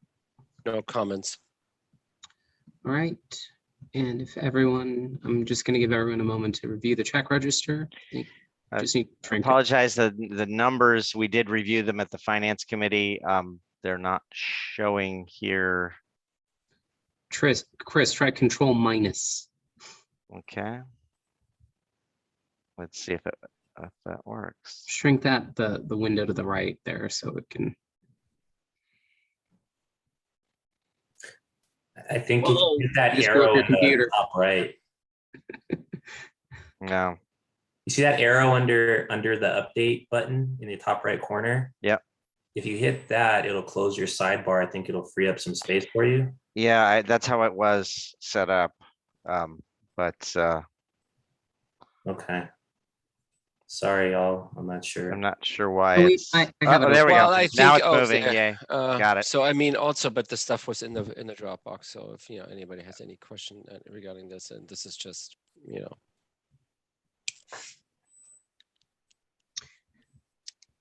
Chris, how many mobile hotspots have we gone out there? I think we have about a dozen, and we've had as many as I think about 8 out at any given time. Right now, I don't think we have that many out, so we may reduce that a little bit, but that's all funded through specialized funds.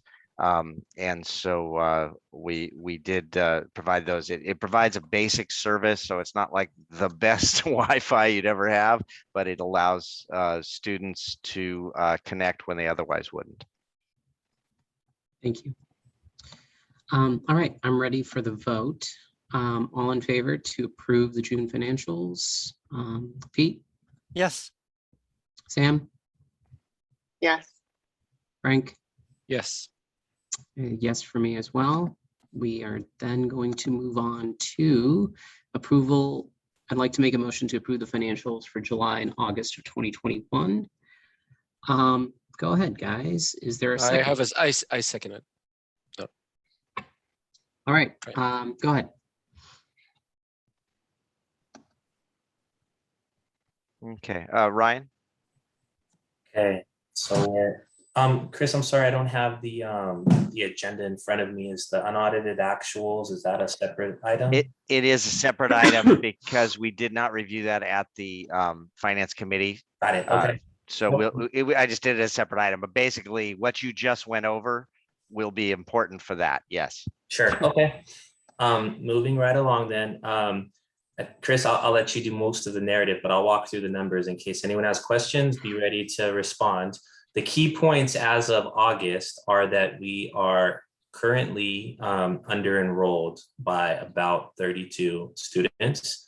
And this year, as of now, we're not held harmless. So this does have an impact on our revenue for the year. So because ADA is the lifeline of a school, we are looking at total revenue impact of about $324,000 less than what we budgeted for. 275,000 of which is local control funding directly tied to that ADA decline for us. Although we have less students, we are still maintaining a budgeted average daily attendance percentage of 95%. I believe Dr. Jones is confident that we'll be able to achieve that with the independent study contracts and the protocol around that for students that need to be out for extended periods of time to either quarantine or to, whatever it may be. Correct, Dr. Jones? Yeah. And what I would like to share is if we look at the numbers that we have, we were just looking at June, which is an end of the year. That's it. This is a very much beginning of the year. But we have an area of great concern, which is our enrollment being down that far. So we've included that enrollment drop in this in terms of our projections for next June at the end of the year. But we've also added in things that we are now know that we didn't know when we passed the budget last June. And so some of those are to the good. And I'm going to go through those in just a second, but I want to kind of show you where we land. Back in June, when we passed the budget, we were about $48,000 to the good in the budget. We are now about $31,000 in the red in this budget as it stands right now.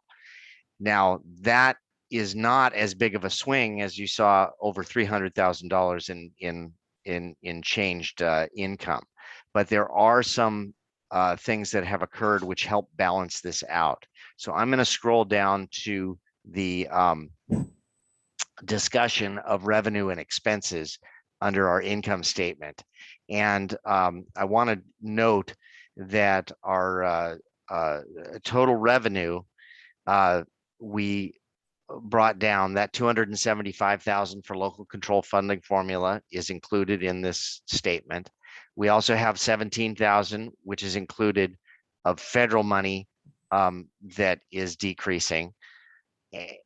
And we also have 33,000 lower in food service sales because we are providing food at no cost to families based on the instruction from the state. And we had anticipated charging families. And so we brought lower food costs in terms of revenue have been brought down.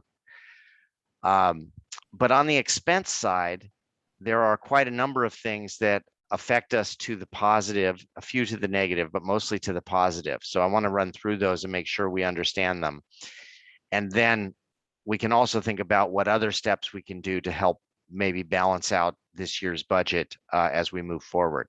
So first of all, we were able to realize 36,000 in savings from what we budgeted in June to where we hired in new teachers. We had some savings that occurred there. So that's recognized now within the finance statement. We also had 18,000 less cost in unemployment insurance. So lower rates helped us out. And we didn't know that back in June. I mentioned that we are not getting food service sales coming in revenue, but in expenses, we are having a very significant drop of 83,000 in nutrition. And that is because of the way we had budgeted the full amount that we would expect normally to be paying for nutrition costs. And those costs have come down significantly because of the money that came in from the state. So we are now being charged only, I think it's $1.49 per meal. We can't pass that on to families. That's prohibited by the state law, but we are being charged that. So that's all calculated in, but that's going to allow us to have 83,000 less than what we budgeted in terms of expenses. So that's really good news. We also we were very conservative in budgeting rent because we were, as you recall, in the throes of much unknown about having enough space. And so we made sure we had enough to handle all of the space we were asking for. And we also put some money aside, about $50,000 in the budget that was kind of a contingency if we had to do something, some way to deal with rent. And so the fact that you put that together and we're showing 96,000 lower in rent costs. So that's a very good thing from a budgetary standpoint that we're already able to realize at this point in the August financials. Also, there are a few things that went a little higher. We had 21,000 in other instructional services. And that was, we spent a little bit more on our K2 art program and a little bit more on our 6-8 art program, but the cost for PS Arts was a little higher. We had originally planned to do something a little more in-house, and that didn't work out. So we went ahead and we didn't want to lose service. So we did include that under other instructional services. That's at 21,000. There was also a higher cost that I put in here, which is on the budget or on the agenda today, which was an instructional software related to helping us to track student data.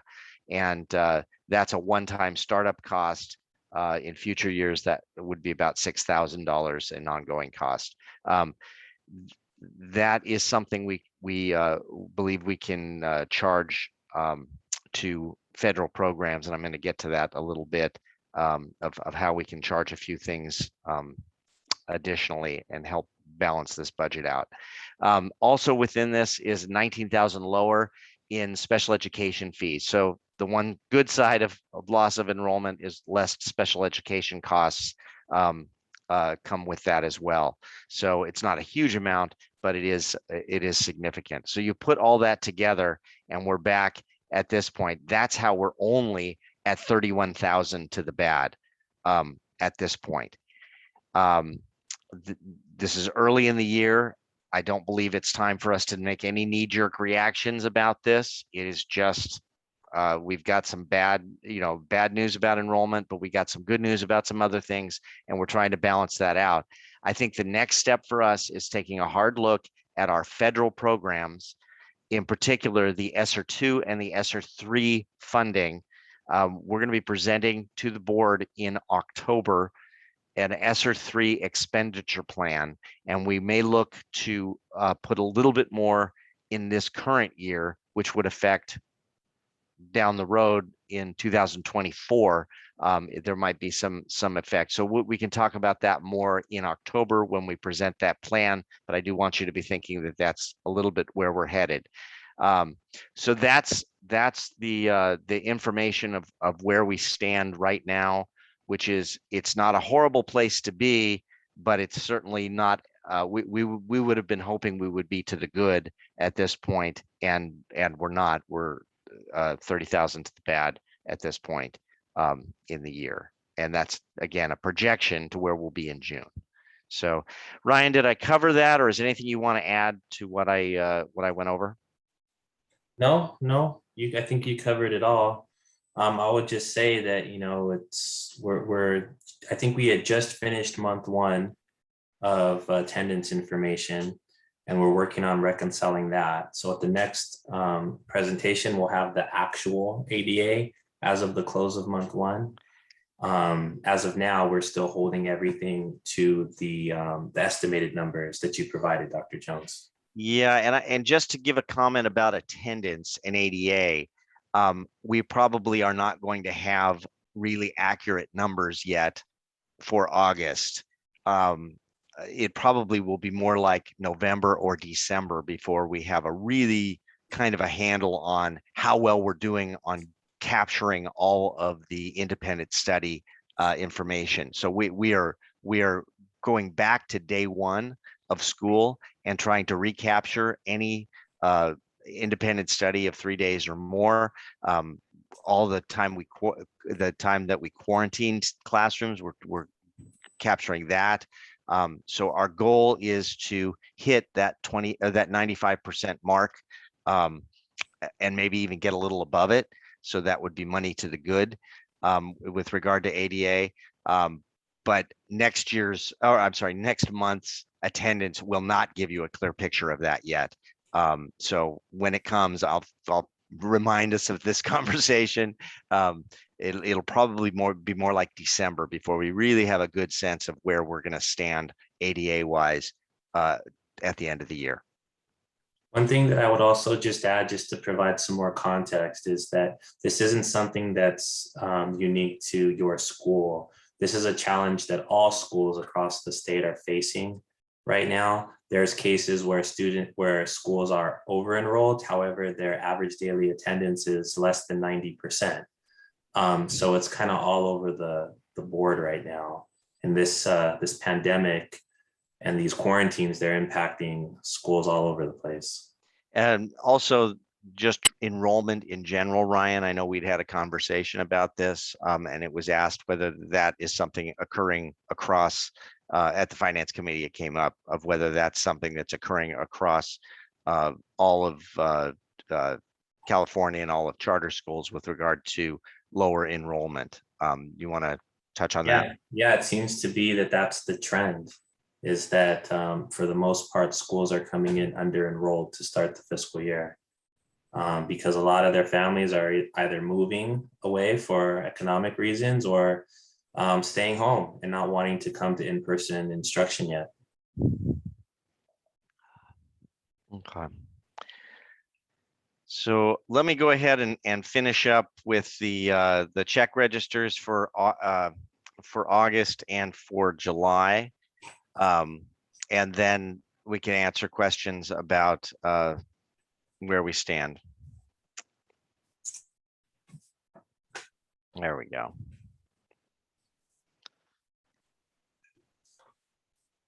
So this is specific to July.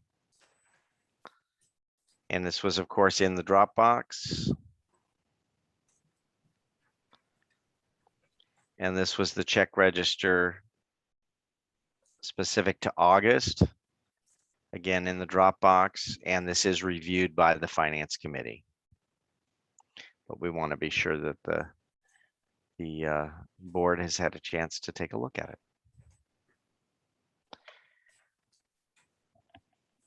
And with that, I'll open up to questions about the August and July financials.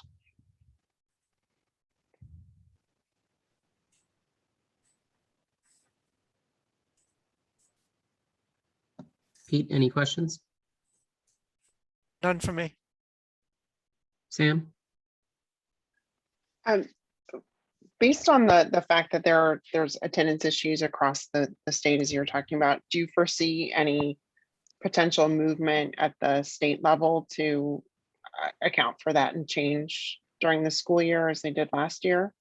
I would have thought, if you'd asked me that question a few months ago, I would have thought, of course, because that only makes sense. Unfortunately, that has not been the case.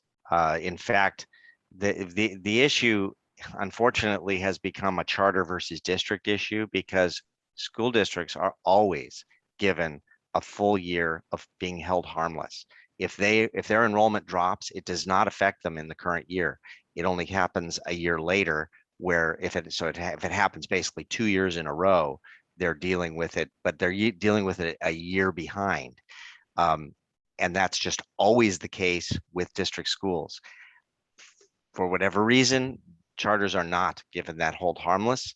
So when CCSA actually tried to make the case exactly what you're saying, Sam, they were told that from both the legislature and the governor, it was a, quote, non-starter. They wouldn't even talk about the idea of a held harmless for charter schools, who are drastically affected by this across the board. So I wish I had a better news on that, but the answer is no. I do not expect to see anything adjusted on that. Frank? No comments. No, except one comment. That in order to heal the budget, we're pulling in, expenses from we'll balance the budget, that looks like, but we're going to pull in expenses or funds from the outer years into this year, which is, hopefully then the next year we are addressing the shortfall in enrollment and get to better enrollment. And so, but this year the fix will be to get money from the outer years into this year.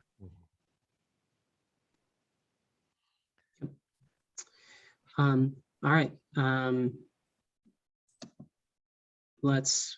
Should we go to the vote? Sound good? Okay, all in favor to approve the financials for July and August 2021. Pete? Yes. Sam? Yes. Frank? Yes. It's a yes for me as well. Just a reminder for everyone, we've hit our meeting end time. So I'm going to try to speed this up a little bit so we can try to get out of here a reasonable amount. I'd like to make a motion to approve the 2020-2021 unaudited actuals. Is there a second? I second. All right, go ahead, Chris. This can be very quick because this is already a done deal. It's based on the numbers that actually happened. These are unaudited actuals. So this is what the auditors audit, and you will be approving their audit in December, although it'll probably be January because they've already given a little bit of an extension. I think it's January 30th that is now the audit time. So, but this gives that number that's right here on line C, 335,571.27. That's the key number. That's to the good that we added to our reserves from the end of the year. So that's some very positive financial news for us. And I would ask the board to approve this report that has already been turned in to our authorizer. All right, Pete, any questions, comments? Nope. Sam, None for me. Frank? Nope. None for me as well. All in favor? Pete, Yes. Sam, Yeah, Frank, Yes. and a yes for me as well. Moving on to the next item, approval. I'd like to make a motion to approve the policy for staff vaccinations. Is there a second? I second. Second from Sam. Go ahead, Chris. Okay. So let me pull this up. So this is a policy that has been developed in compliance with LA Unified's requirement for all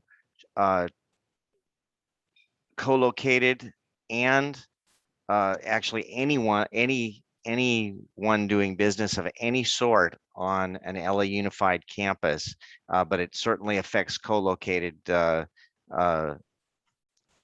schools.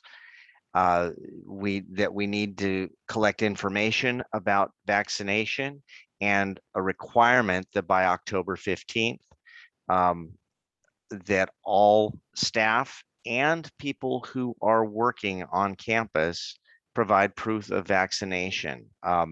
Within this policy, there is also a it specifically lists the type of proof that is required. It also lists an accommodation process and the limitations of what can be asked for, which is basically a medical exemption or a religious belief exemption. And this requires us to meet and discuss whether it is possible to set up any accommodations. We are required to meet on that. We are not required to provide those accommodations unless there's no negative effect on our school. And so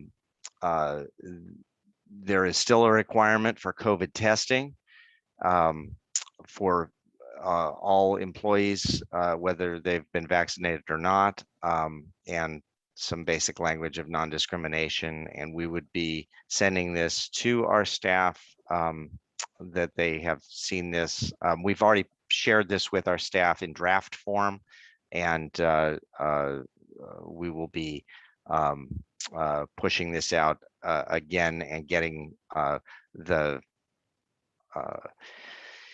information from each staff member about their proof of vaccination, as well as if there were any requests for accommodations. So with that, I'm going to open it up to questions or comments. Pete, So this is the staff only and has nothing to do with students?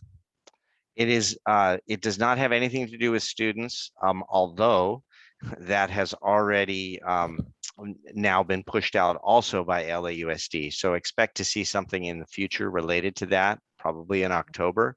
But this was already well underway. And the student issue just came out a week or so ago. We didn't want to conflate the two. So we'll be working with legal as well on that. But again, that'll be a requirement coming out of LAUSD, and we'll follow the same type of guidelines. Thanks. Sam,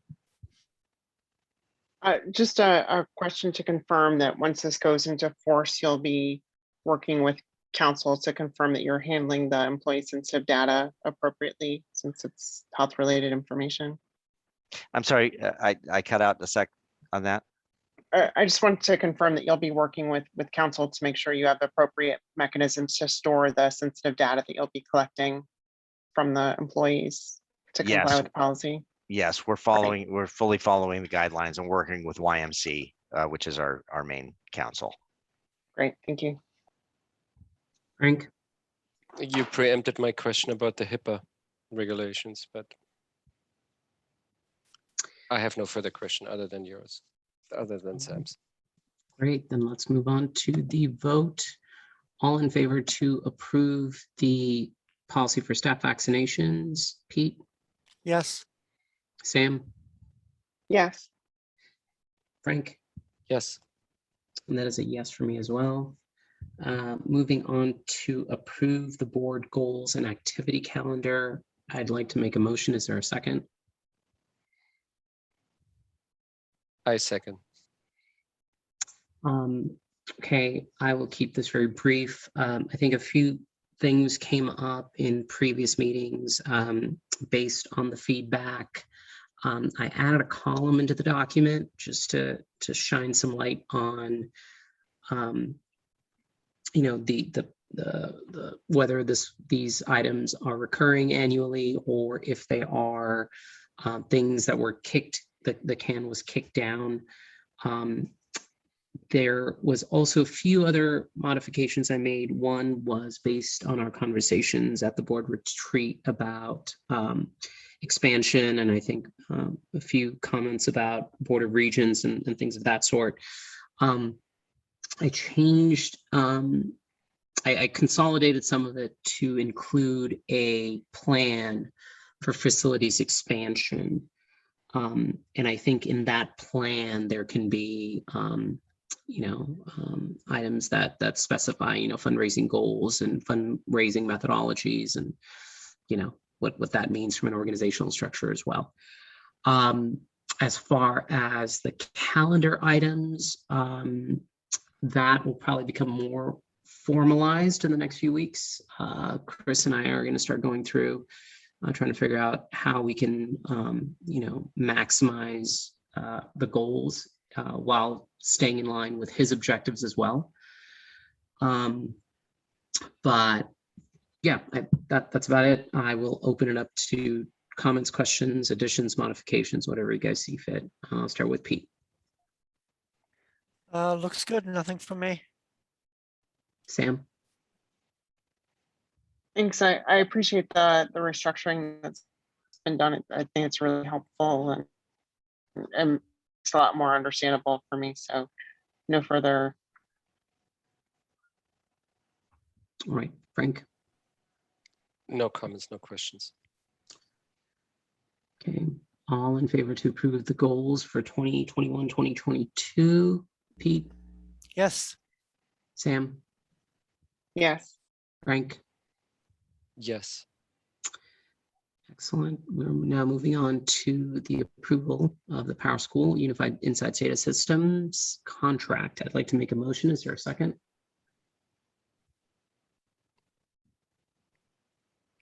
I I'll second. that. Oh, okay. Ladies first. Sam got it. Go ahead, Chris. So this is a program that is connected with PowerSchool. And PowerSchool is our student information system. What this is basically, PowerSchool bought out a company called Who Knew It. And what they do is they meld our student information system with to create a data warehouse. So that's different than a student information system is just telling us the demographics. It does our attendance. It does, we keep track of student behavior. We keep track of grades. We do all those kind of things in PowerSchool. What this does is it provides us with a warehouse of information that then we can look at our entire picture holistically. So it goes back to the conversation we were having earlier today, which is we've done everything in isolation. When we look at data, we've done it very much in isolation. And not looking at all pieces together. So we've looked at iReady, for example, today, but that's just one piece of the puzzle.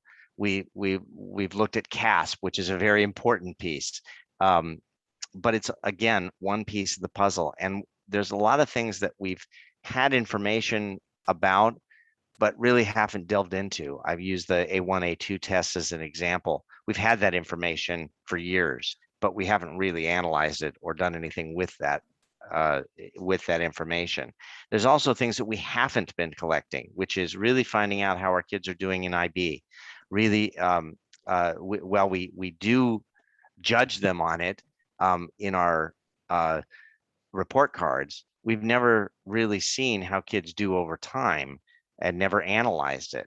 This system would allow us to extract those grades and do something with and to see how our kids are doing on IB specific goals that are within our grades. It also will allow us to give or take survey data that we give and make that a part of what I hope will be a dashboard of information available at the board level and also available at the administration level and also available at the teacher level, staff level.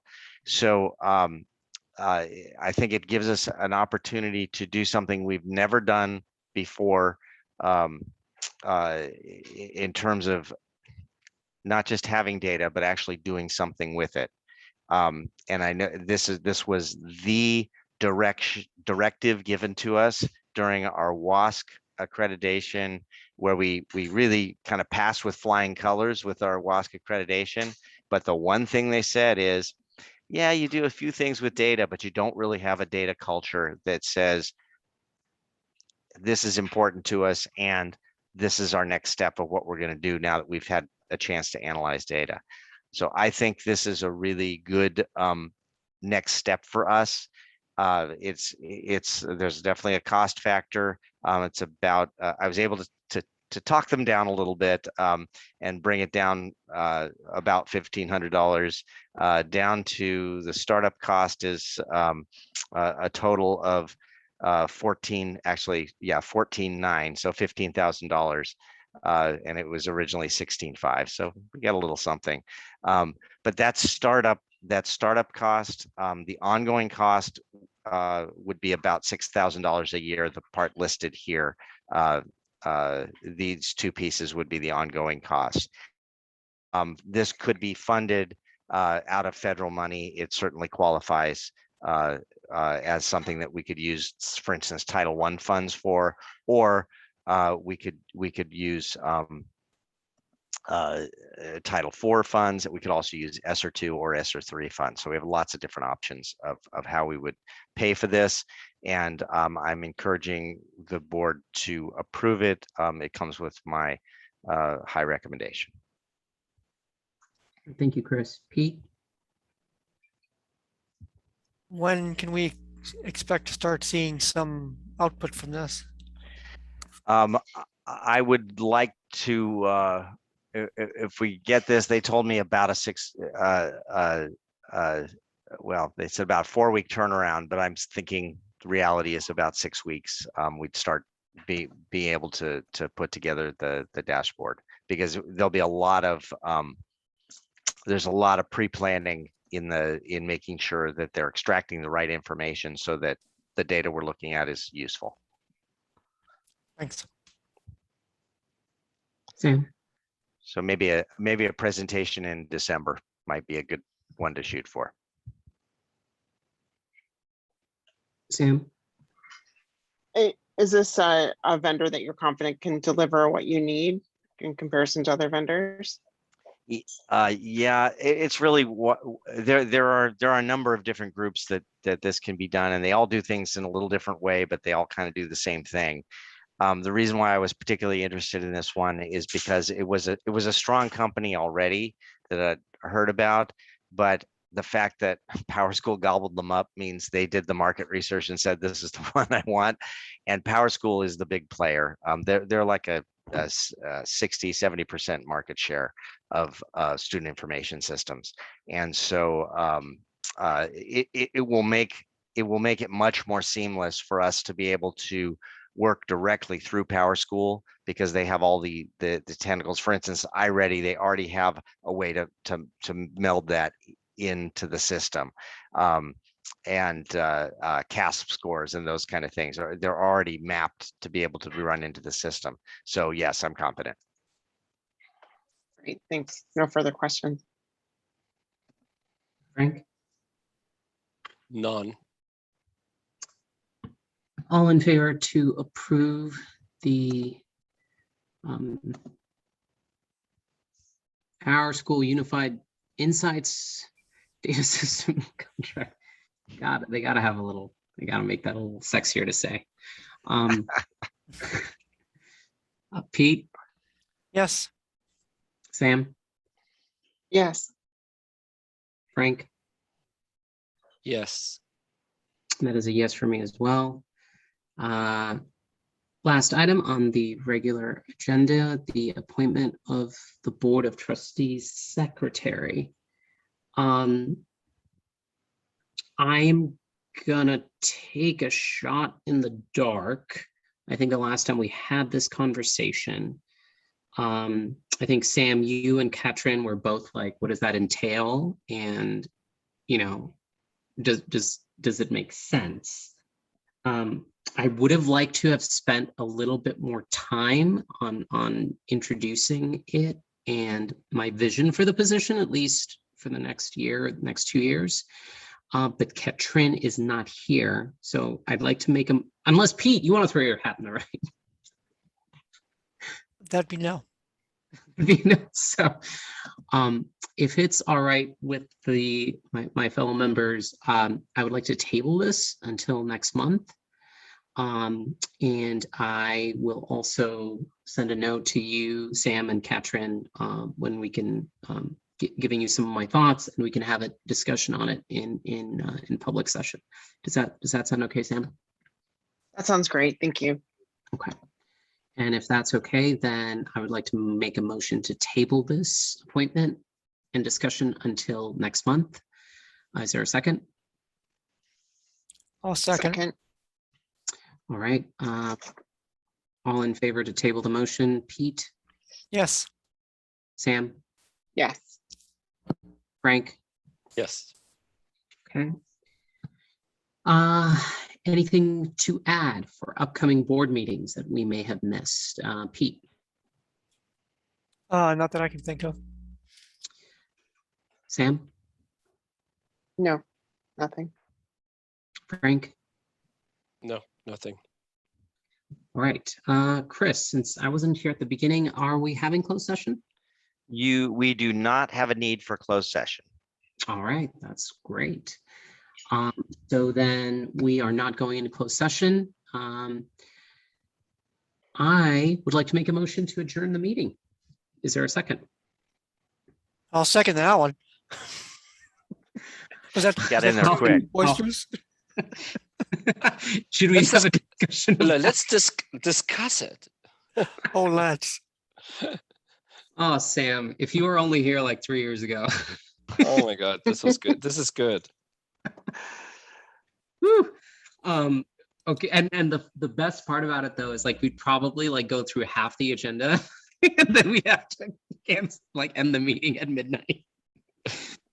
All right. All in favor, Pete, Yes. Sam, Yes. Frank, Yes. and that is a yes for me. Thank you guys for the privilege of your time. I appreciate it. Chris, thank you and your team for their hard work. Welcome back to school. I am so excited that you guys are just firing on all cylinders. I can't say enough. I'm so proud of you guys. So good work, everyone. Thanks, everybody. All righty. Ciao. All right, bye.